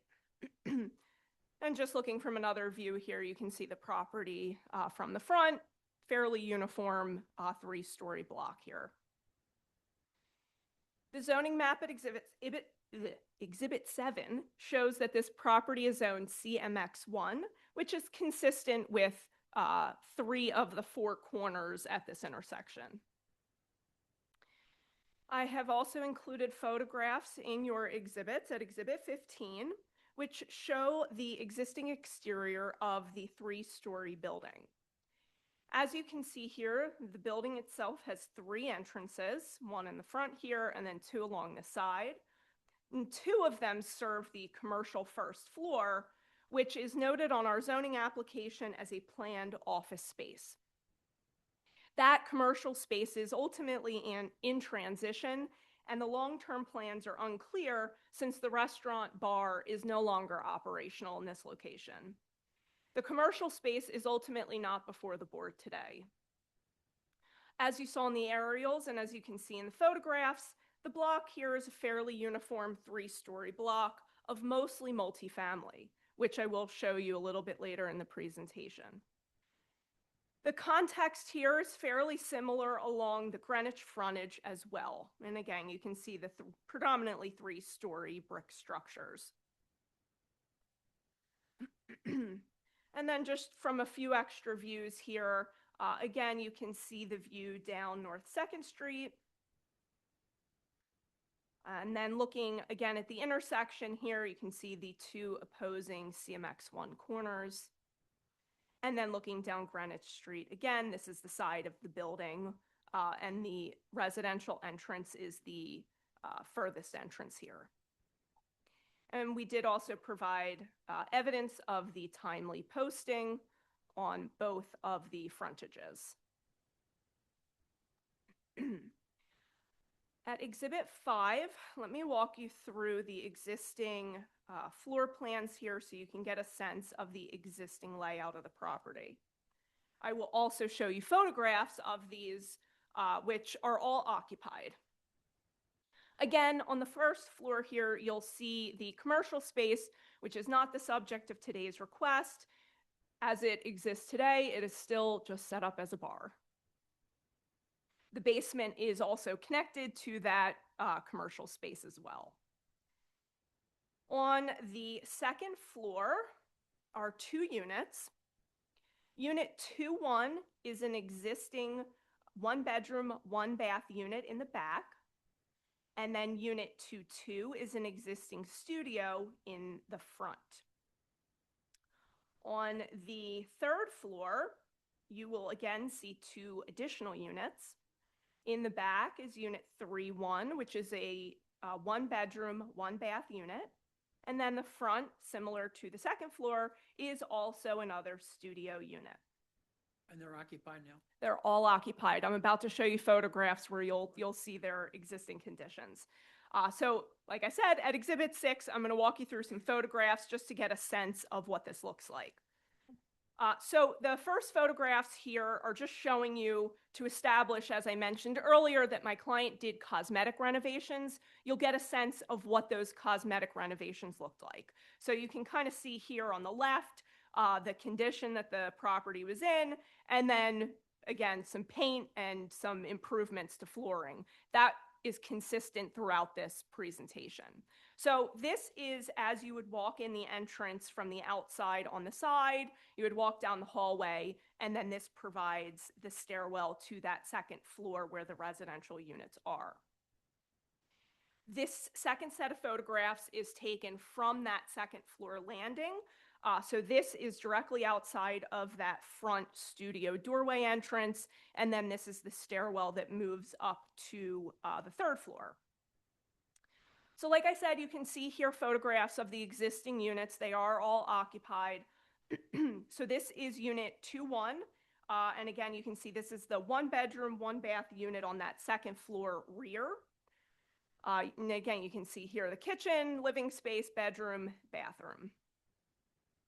The next photograph here shows Unit 2-2. These photographs were provided to us by the existing tenant. This is that studio unit that is on the second floor front. Then moving to the third floor, again, this is Unit 3-1, which is the third floor, 1-bedroom, 1-bath unit, again in the rear. And then Unit 3-2, this is the studio on the third floor. And as you can see, these are all occupied and with very comfortable and happy tenants. For good measure, I did also throw in pictures of the commercial space, but like I said, this is not at issue before the board today. Now, regarding the refusal, the property is zoned CMX1 and is adjacent to RSA 5, so the application was refused for the multifamily use. Now, at Exhibit 9, let me flip through the first page. You can see some of the historical permits for this property, which some are a little bit intermingled with 1530 South 2nd Street, which is the property immediately next door. From what I've been able to gather, at least in terms of public records, as far back as the 1950s, it was zoned for a restaurant with 2 dwelling units above. Now, my client is not entirely certain when Mama Dolores made the physical change here. He's lived overseas for about the last 20 years. But at some point, many decades ago, we presume sometime around maybe the 80s or 90s, it was converted into 4 dwelling units and has remained that way ever since. From what he understands from some of the history, as he can express, his mom did speak with L&I at some point. We're not sure whether those discussions resulted in any form of filings or ultimately what happened in terms of permitting. The history itself is somewhat discombobulated for the property, so it is unclear if permits were simply never pulled or if they are just indexed elsewhere. In any case, CMX1 would prohibit anything other than a 1-family dwelling in this location. Now, despite this, the city has issued at least 2 permits for this property since 2010, and at no point in any of that permitting was the unit discrepancy identified by L&I. In fact, as you can see here on the screen, as recently as 2025, the city granted an electrical permit noting electrical for 3 apartments, since 1 unit already had a meter and was not included in this permit request. When was that? This was 2025. So they just got the meters in 25? That's correct, for the 3 of the units. And even at that point, the unit discrepancy wasn't identified. Now, aside from the physical conditions of the property itself suffers a clear hardship in that it has never maintained a single-family use and has consistently maintained tenants in the 4 units, including current day. As I mentioned, my client does live in Japan, so he employs a full-time property manager that handles all aspects of maintenance, trash disposal, and ensures that the property itself is kept clean. It would not only be a considerable hardship to return the structure to a single-family use, given its long-standing multifamily history, but it would be a further hardship to attempt to convert it back to 2 units at this point, which has not, to my client's knowledge, existed for many decades. Now, even beyond the history and the physical condition of the property itself, as you can see up on the screen at Exhibit 10, this multifamily use is entirely consistent with the context of the density of this block, which are either 3 and 4 units with a commercial building on the opposing corner. This side of the block of South 2nd Street only has 1 non-multifamily use. The adjacent property on Greenwich Street is also multifamily.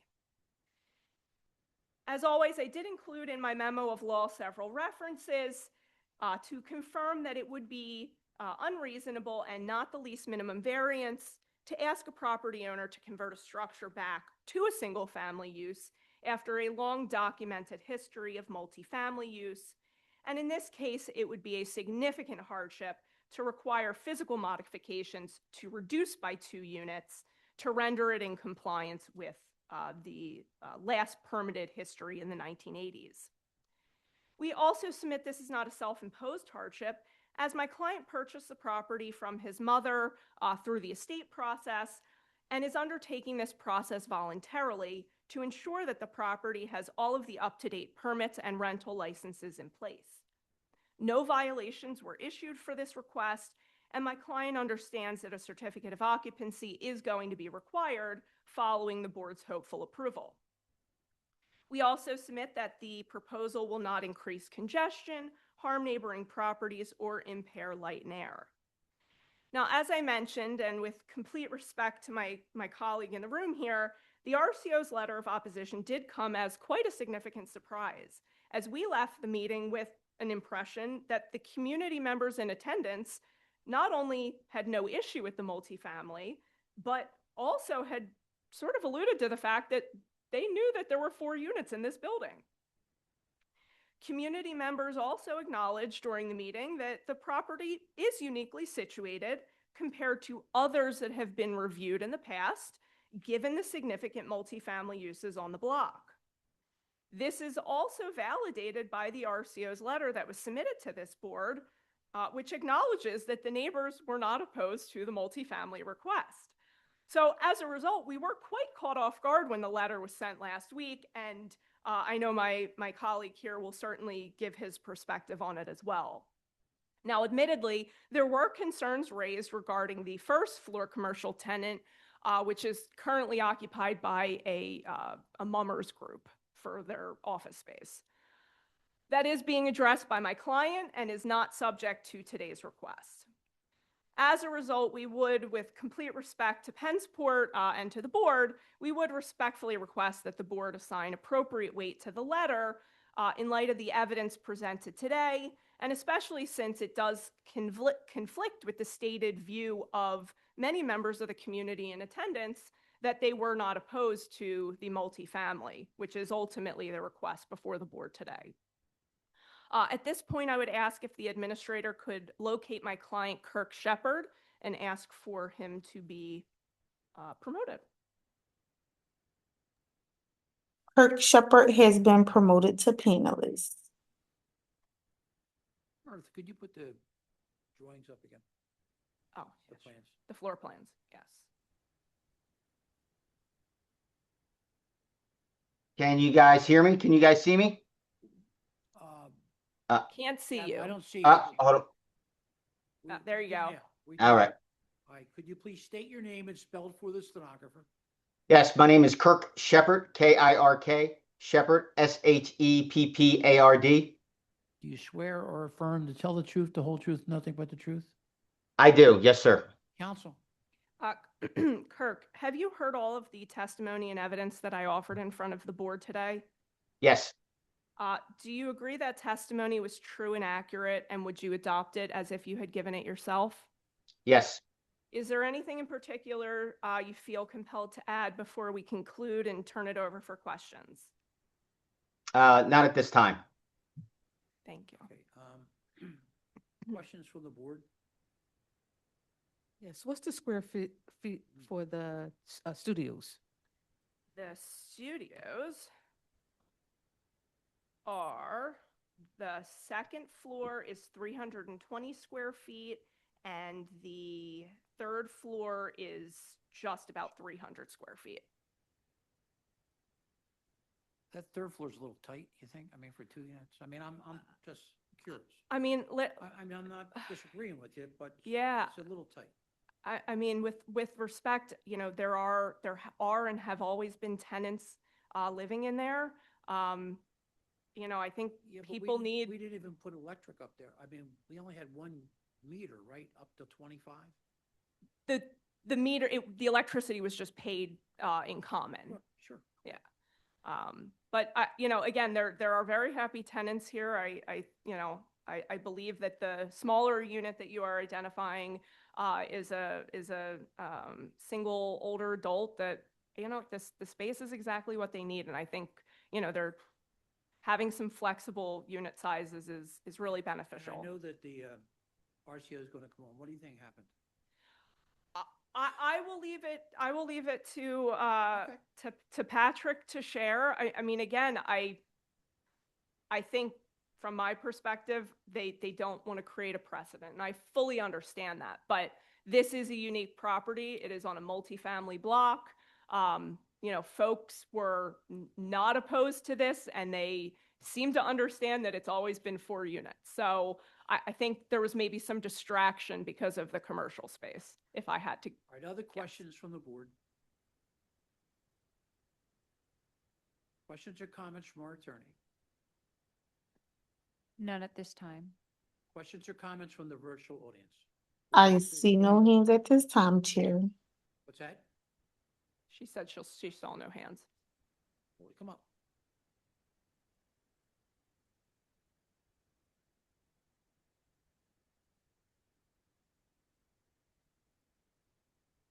Did I swear you in one time today, earlier?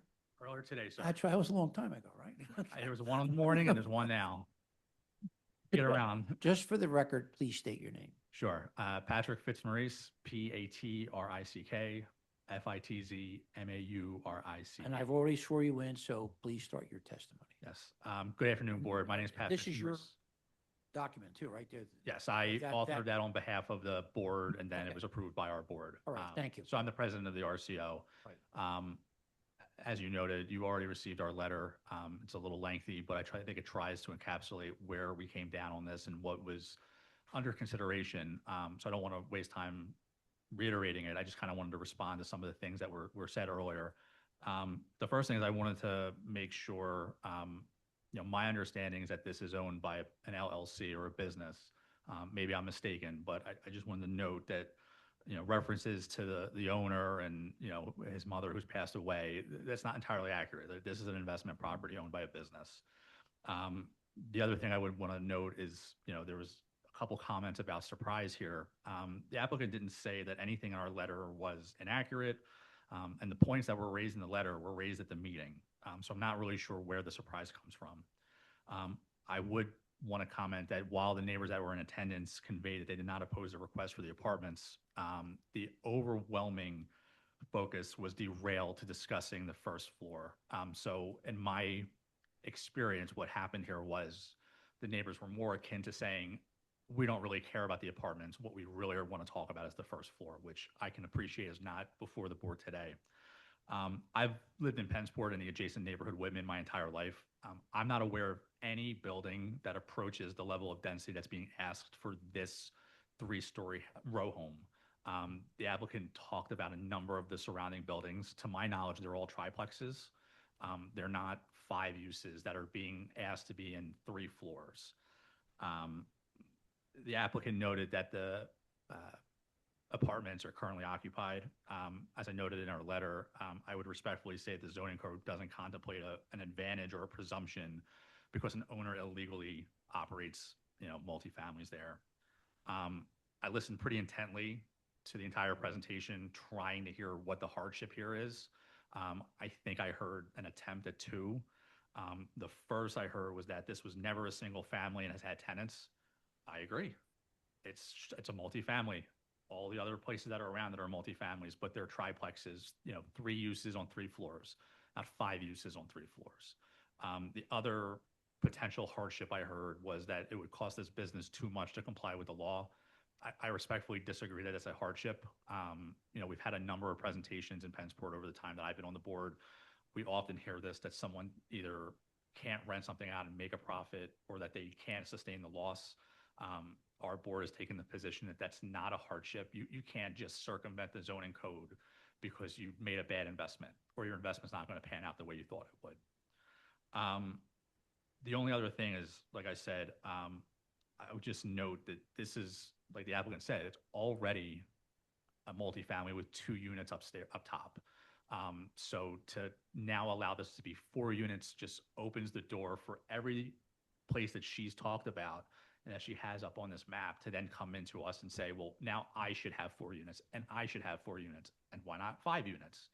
And I don't understand where to draw the line other than say what we've traditionally said, which is if you want to have a triplex on 3 floors, let's have a talk about that, but certainly not 5 uses on 3 floors. I mean, that's egregious. So thank you. Meredith, do you have any questions? No questions, but I'm happy to respond. Okay, is there anyone else going to testify?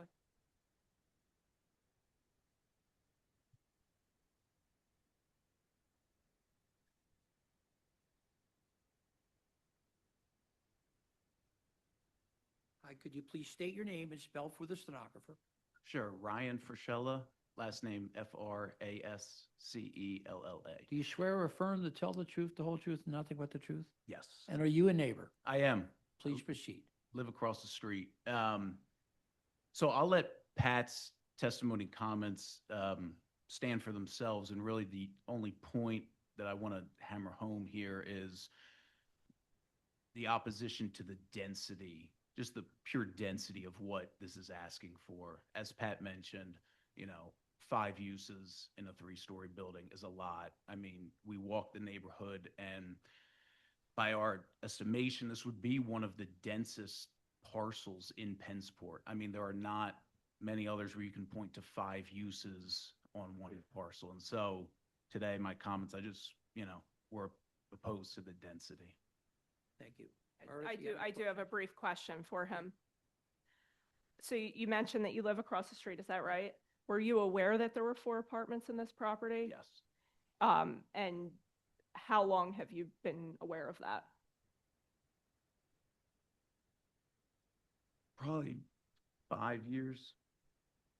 That's all I have for him. Thank you. Thank you. Yeah, you wanted to respond. Yeah, Is there anyone else in the virtual audience? Go ahead. Just very briefly, it's extremely common, even when somebody inherits a property, that they own it in an LLC for protection. That does not change the fact that Kirk inherited this property from his mom. So I did want to just correct that. The other thing I wanted to clarify is I think my colleague here alluded to the fact that this is 2 units being converted to 4, and that is not the case that we have presented to the board, nor is it consistent with what we have shown the board in terms of photographs. And this board has recognized in many of these similar cases that a hardship does result when somebody either inherits a property or purchases a property in a condition that is not to their own creation. And as I mentioned, Kurt has lived in Japan for about 20 years now. So the conditions of this property that he has inherited are in no way to his own doing. He is here voluntarily. As I said, there are no violations on this property. And he is simply trying to ensure that the permits are consistent, that rental licenses are up to date, and that the certificate of occupancy reflects the actual physical conditions of the property.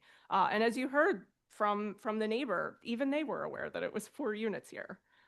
Okay, you done? Yeah, I'm done. Thank you. Planning?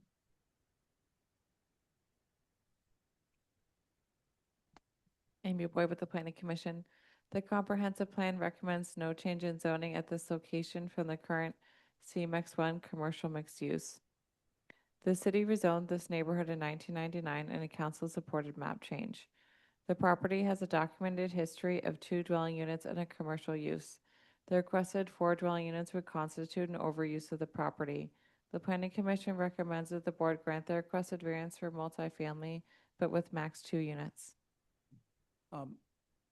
Council, I'm going to take this under consideration. We'll vote next Wednesday at 9:30 a.m. I just want to make sure I talk to all the board members and we see where we are. Noted. Okay. Thank All right. you. Thank you. Mr. Thank Chairman, you all. I just want to put on the record that the record's closed. Oh, thank Except for- you.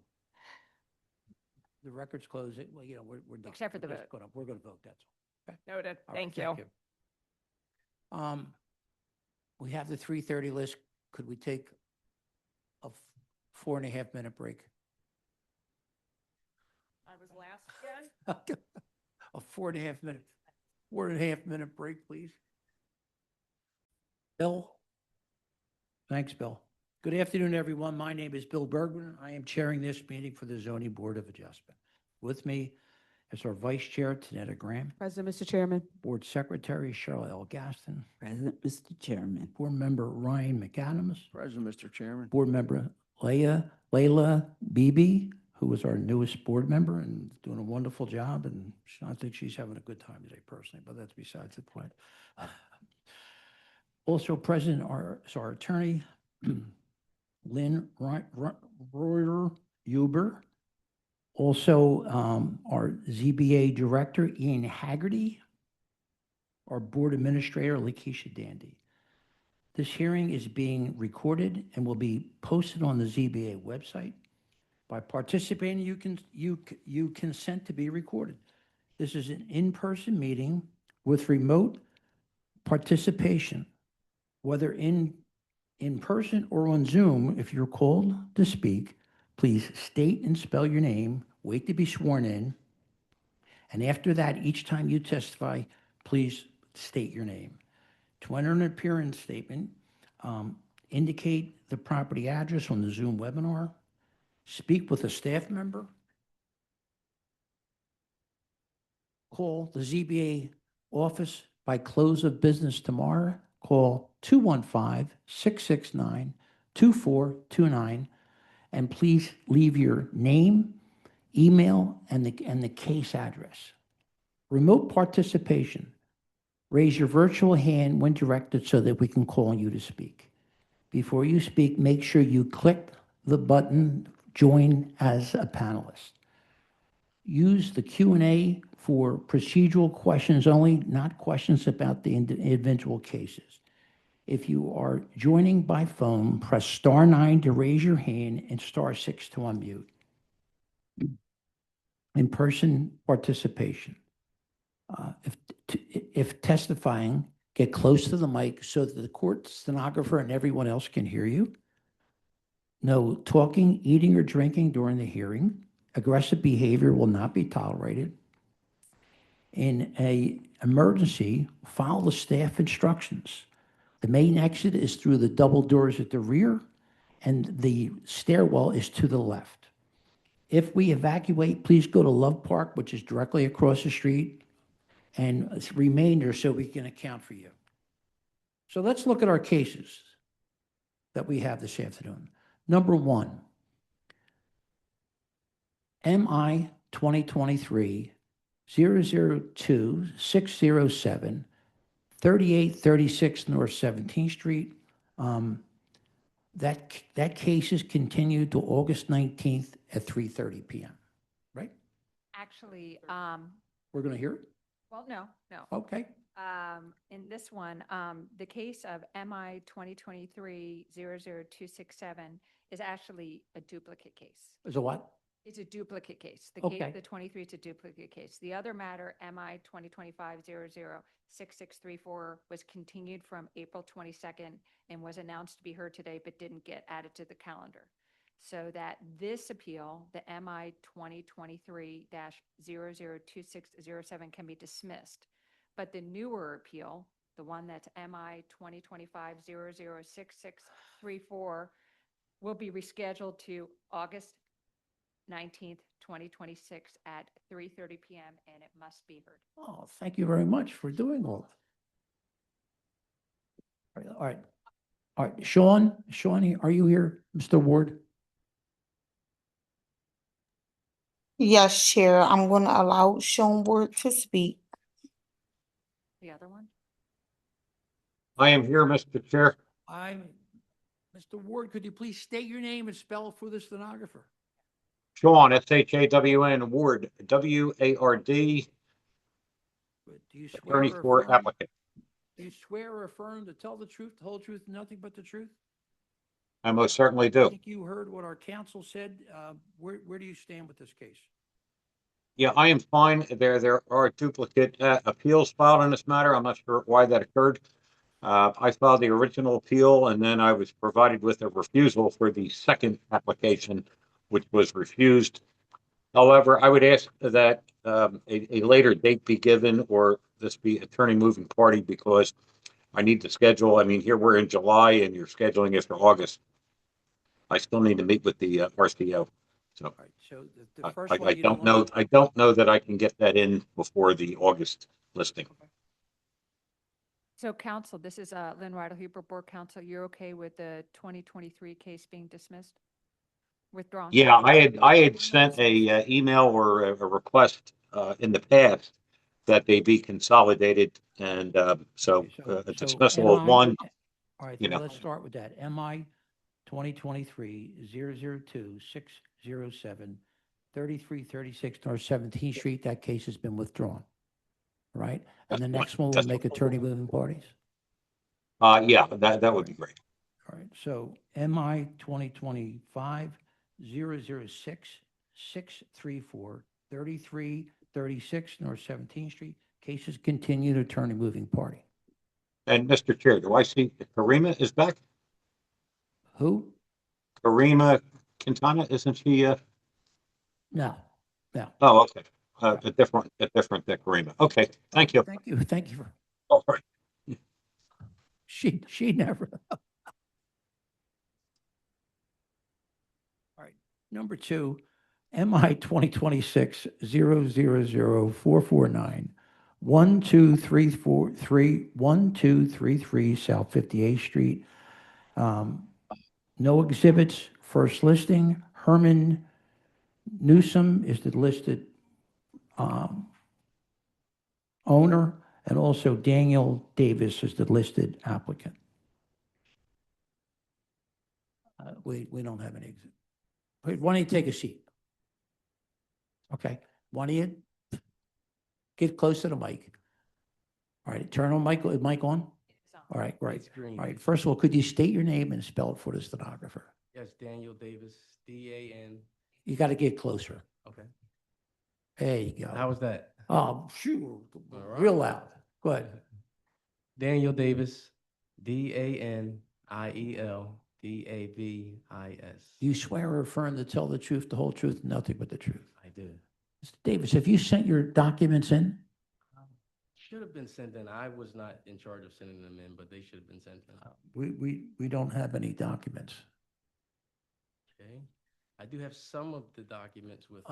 No, so what we do is we need all of them, right? And let me see here, right? We would need all of them. Here's Ian. Yep, all right, okay. All right, so MI 2026-000449-1233 South 58th Street. This case is continued to 8/19/26 at 3:30 p.m. Now we go to number 4.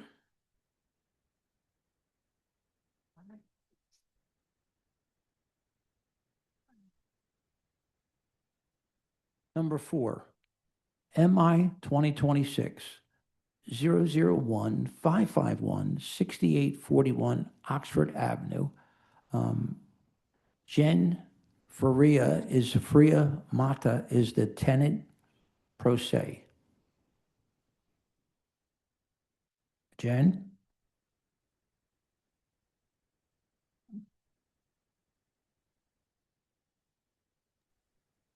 Jean Mata has been promoted to panelist. Thank you.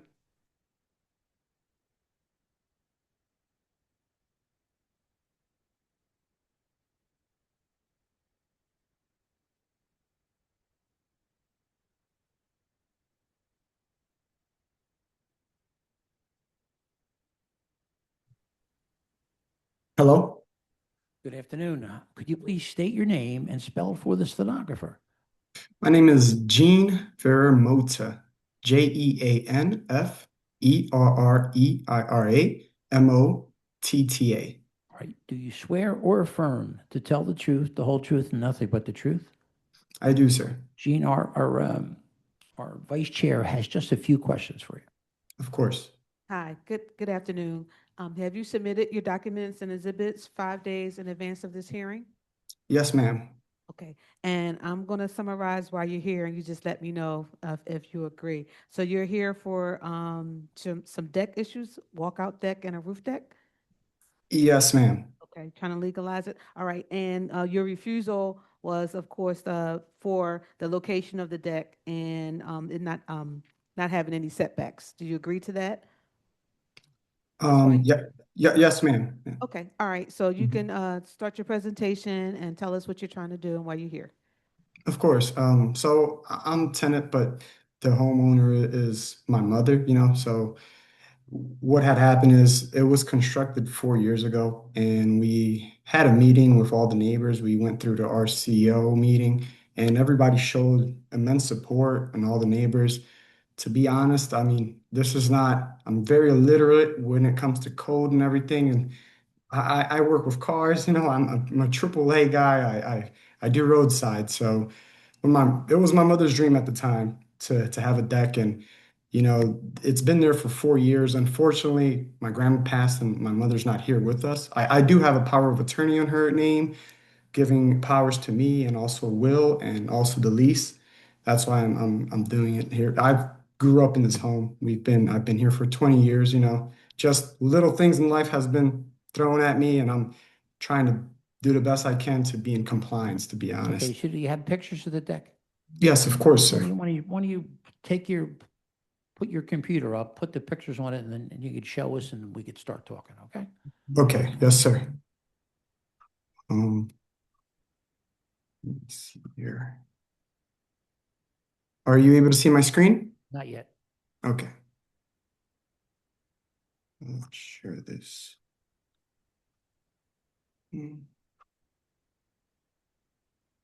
Share screen. It's coming up right now, sir. Thank you. All right. So here is the packet we have and everything we set. So the pictures of the actual deck will be at the end of our packet. So this what was that we just saw? this is the deck itself. Okay, all right. So that's the deck, right? Yep. Here's another angle of it. Right. Let me ask you this. Are there other decks on that block? Oh, yes, there's one right next to it. I actually took a few pictures of Oh, decks. good. Why don't you all show us everything? Of course. So bear with me here. Let me lower this.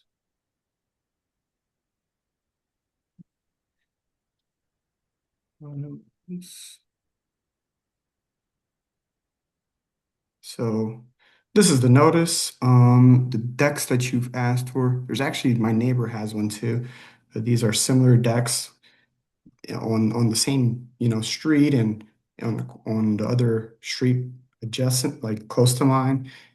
And let me see here. That's another one. That's another one.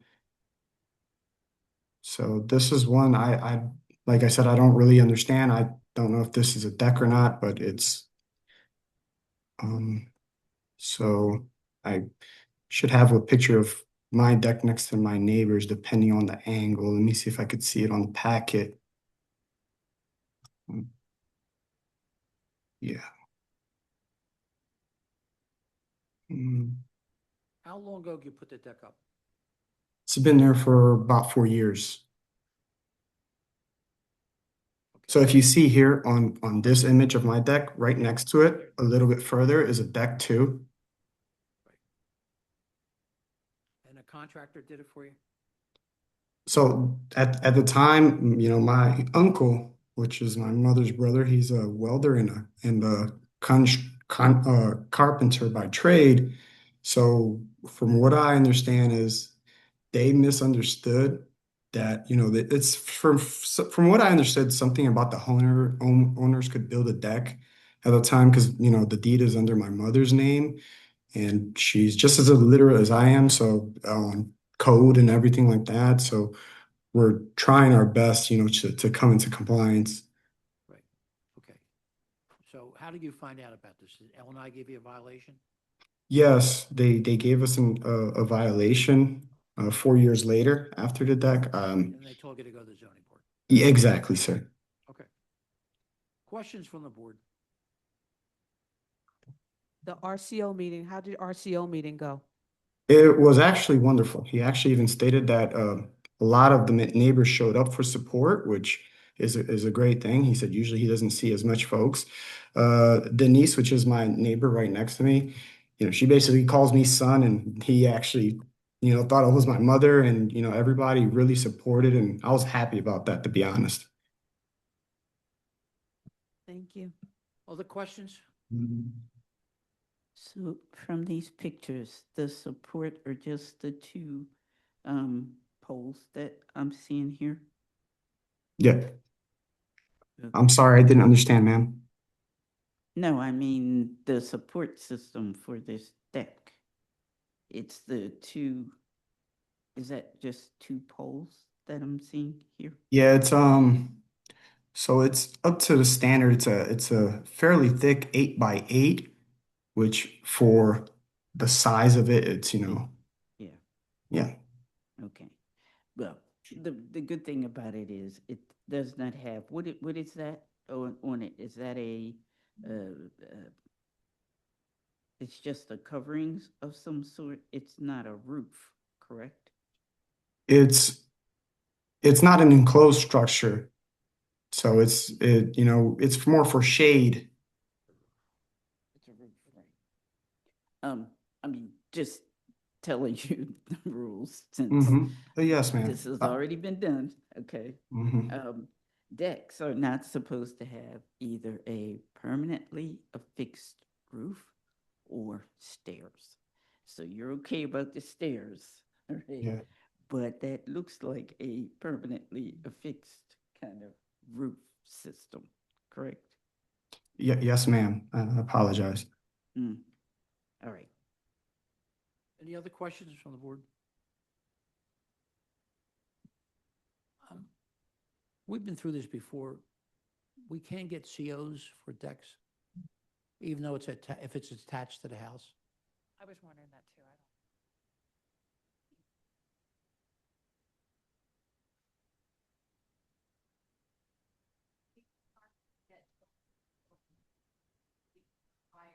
Building permit? Yeah.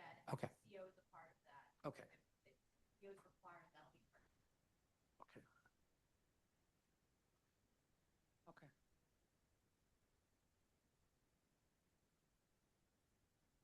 Council, anything else? No, just that. Oh, yeah. Should have a proviso at there. Okay. Questions or comments from the virtual audience? I see no hands at this time, Chair. Planning Commission. Amy Board with the Planning Commission. The comprehensive plan recommends no change in zoning at this location to the existing RSA 3 residential single family. The proposed deviation from the roof deck requirements will have minimal impact on surrounding properties. The Planning Commission recommends that the board grant the requested variance for a roof deck setback. Okay, thank you. MI 2026-001-551-6841 Oxford Avenue. I vote yes with proviso. CO and building permit to be obtained. Thank you so much, sir. Cheryl Gaston, my vote is yes with provisos. Tanetta Graham, my vote is yes with provisos. Ryan McAdams, my vote is yes with provisos. Layla Beebe, my vote is yes with provisos. Sir, you have your votes. Thank you so much, sir. All right, thank you. Number 3, MI 2026-000-456-1803 South 17th Street. Eric Carroll is the attorney.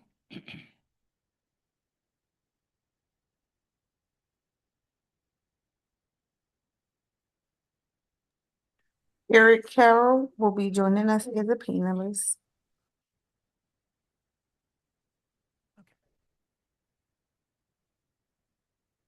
Good afternoon, Board. Good afternoon. I think I swore you early this morning, right? I was here on a matter that had to be continued on the Yeah, 2 that's o'clock. right, list. but I think you did get sworn in. Am I remembering Correct, that yes. correctly? Okay. Just for the record, state your name. Eric, ERIC, Carroll, CARROLL. Can you identify your client, the relationship to this property? Yes, Anthony Barbuto should be on the Zoom. He's one of the 2 owners of the property along with his sister-in-law. Okay. Our vice chair has a few questions. Good afternoon. Have you submitted your documents and exhibits 5 days in advance of this hearing? I have.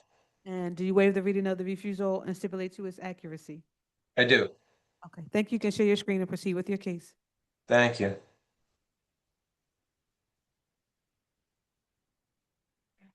Okay. This appeal is regarding the property 1803 South 17th Street. That is a 2-story residential building in Point Breeze, the corner of 17th and Moore. This property has, for decades, been rented as 2 units. 1 unit on the first floor, 1 unit on the second floor. My client's property manager recently discovered that the property is in fact zoned CMX2, which would require the first floor to have some sort of a commercial use. My clients submitted a use application to change that and basically bring the long-standing existing use of this property to be legal. This is a photo of the front of the property. As you can see, There's the first floor, that is one rental unit. The second floor is a second rental unit. There is a basement, which is for mechanicals, and the first floor tenant does have access to the basement for storage. You can also see the zoning poster posted there. Another angle. It's a little unusual that this property is zoned CMX2 because it's not a corner property. This property to the left in the photo is a corner property, and that has a group child care center on the first floor, and then residential units above. This whole block is mostly a mix of single families and multifamilies. The multifamilies are 2 to 3 units, depending on the number of floors. It's a mix of 2-story buildings where there's 2 units and 3-story buildings where there's 3 units. Close up of the zoning poster, picture from the rear yard. These are pictures of one of the units on the interior. Each unit is basically 1 bedroom, a living room, and a kitchen. The 2 tenants on each unit have been there for many years, and they do not want to leave. My client has, despite the zoning, my client has, longstanding rental property, certificate of rental suitability for these 2 units. This is the appeal that was filed. Again, the hardship is that we're just trying to legalize the existing use. It's been 2 units for many decades, and would be unreasonable to then kick out the first floor tenant, convert it to commercial, especially because it's not a corner property. It's a property in and closer to the middle of the block. This is the deed showing that my client, Anthony Barbuto, and his sister-in-law, Kathleen, own the property. On June 22nd, we met with the Point Breeze Community Development Coalition. 10 people attended. We gave our presentation. Only 2 people of those 10 voted, but they voted 2-0 in support of our appeal. Tried to obtain a tax clearance, but the system would not print out the actual certificate, but you can see tax clearance passed. Zero balance on the real estate taxes. This is the notice that was sent out to the neighbors about the June 22nd meeting, and a certificate of mailing was included. So again, this is should be a very simple appeal in the sense that we're just asking for a variance to allow 2-unit residential use as opposed to having to have a ground floor commercial use. And I'll be happy to answer any questions. Why don't you bring on one of your clients and have your testimony adopted? Sure. Anthony, could you please raise your hand?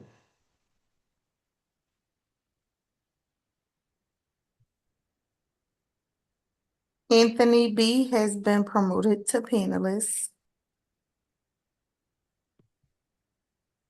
Good afternoon, Mr. Barbuto. What is your full name? Anthony, no, let me talk to him first, okay? Oh, sure. Anthony, Yep. could you please state your name and spell it for the stenographer?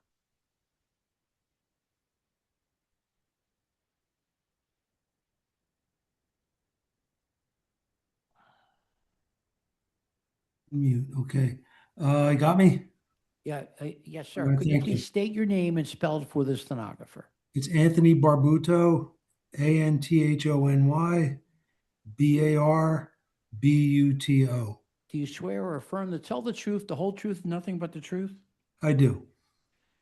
Anthony, could you turn on your video if possible, and counsel, just start your questions when you can. Anthony, How do you do that? I'm All not right, sure. well, that's okay. You don't have to do it if you, Okay. we're fine. Anthony, were you present on the Zoom when I gave the presentation regarding your property, 1803 South 17th Street? Yes, I was. Was everything I said truthful and accurate? Yes, it was. Would you adopt my testimony as your own? Yes. Okay, thank you. Questions from the board?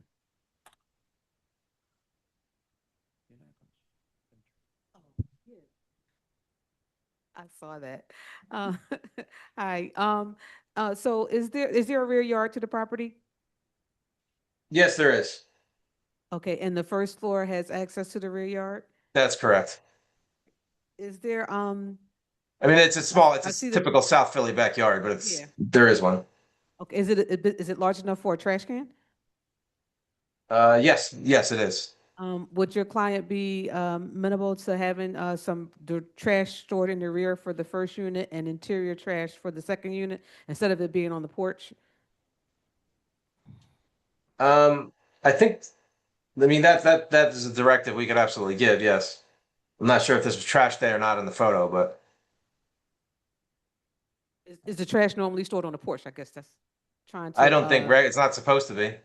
Yeah, well, it's not good if, folks want to sit out on their porch, especially in the warm weather. So, yeah, I would like to proviso that. Okay. Other questions?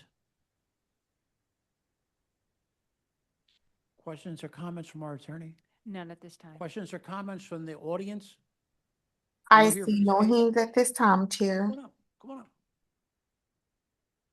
You've been sitting there an awful long time.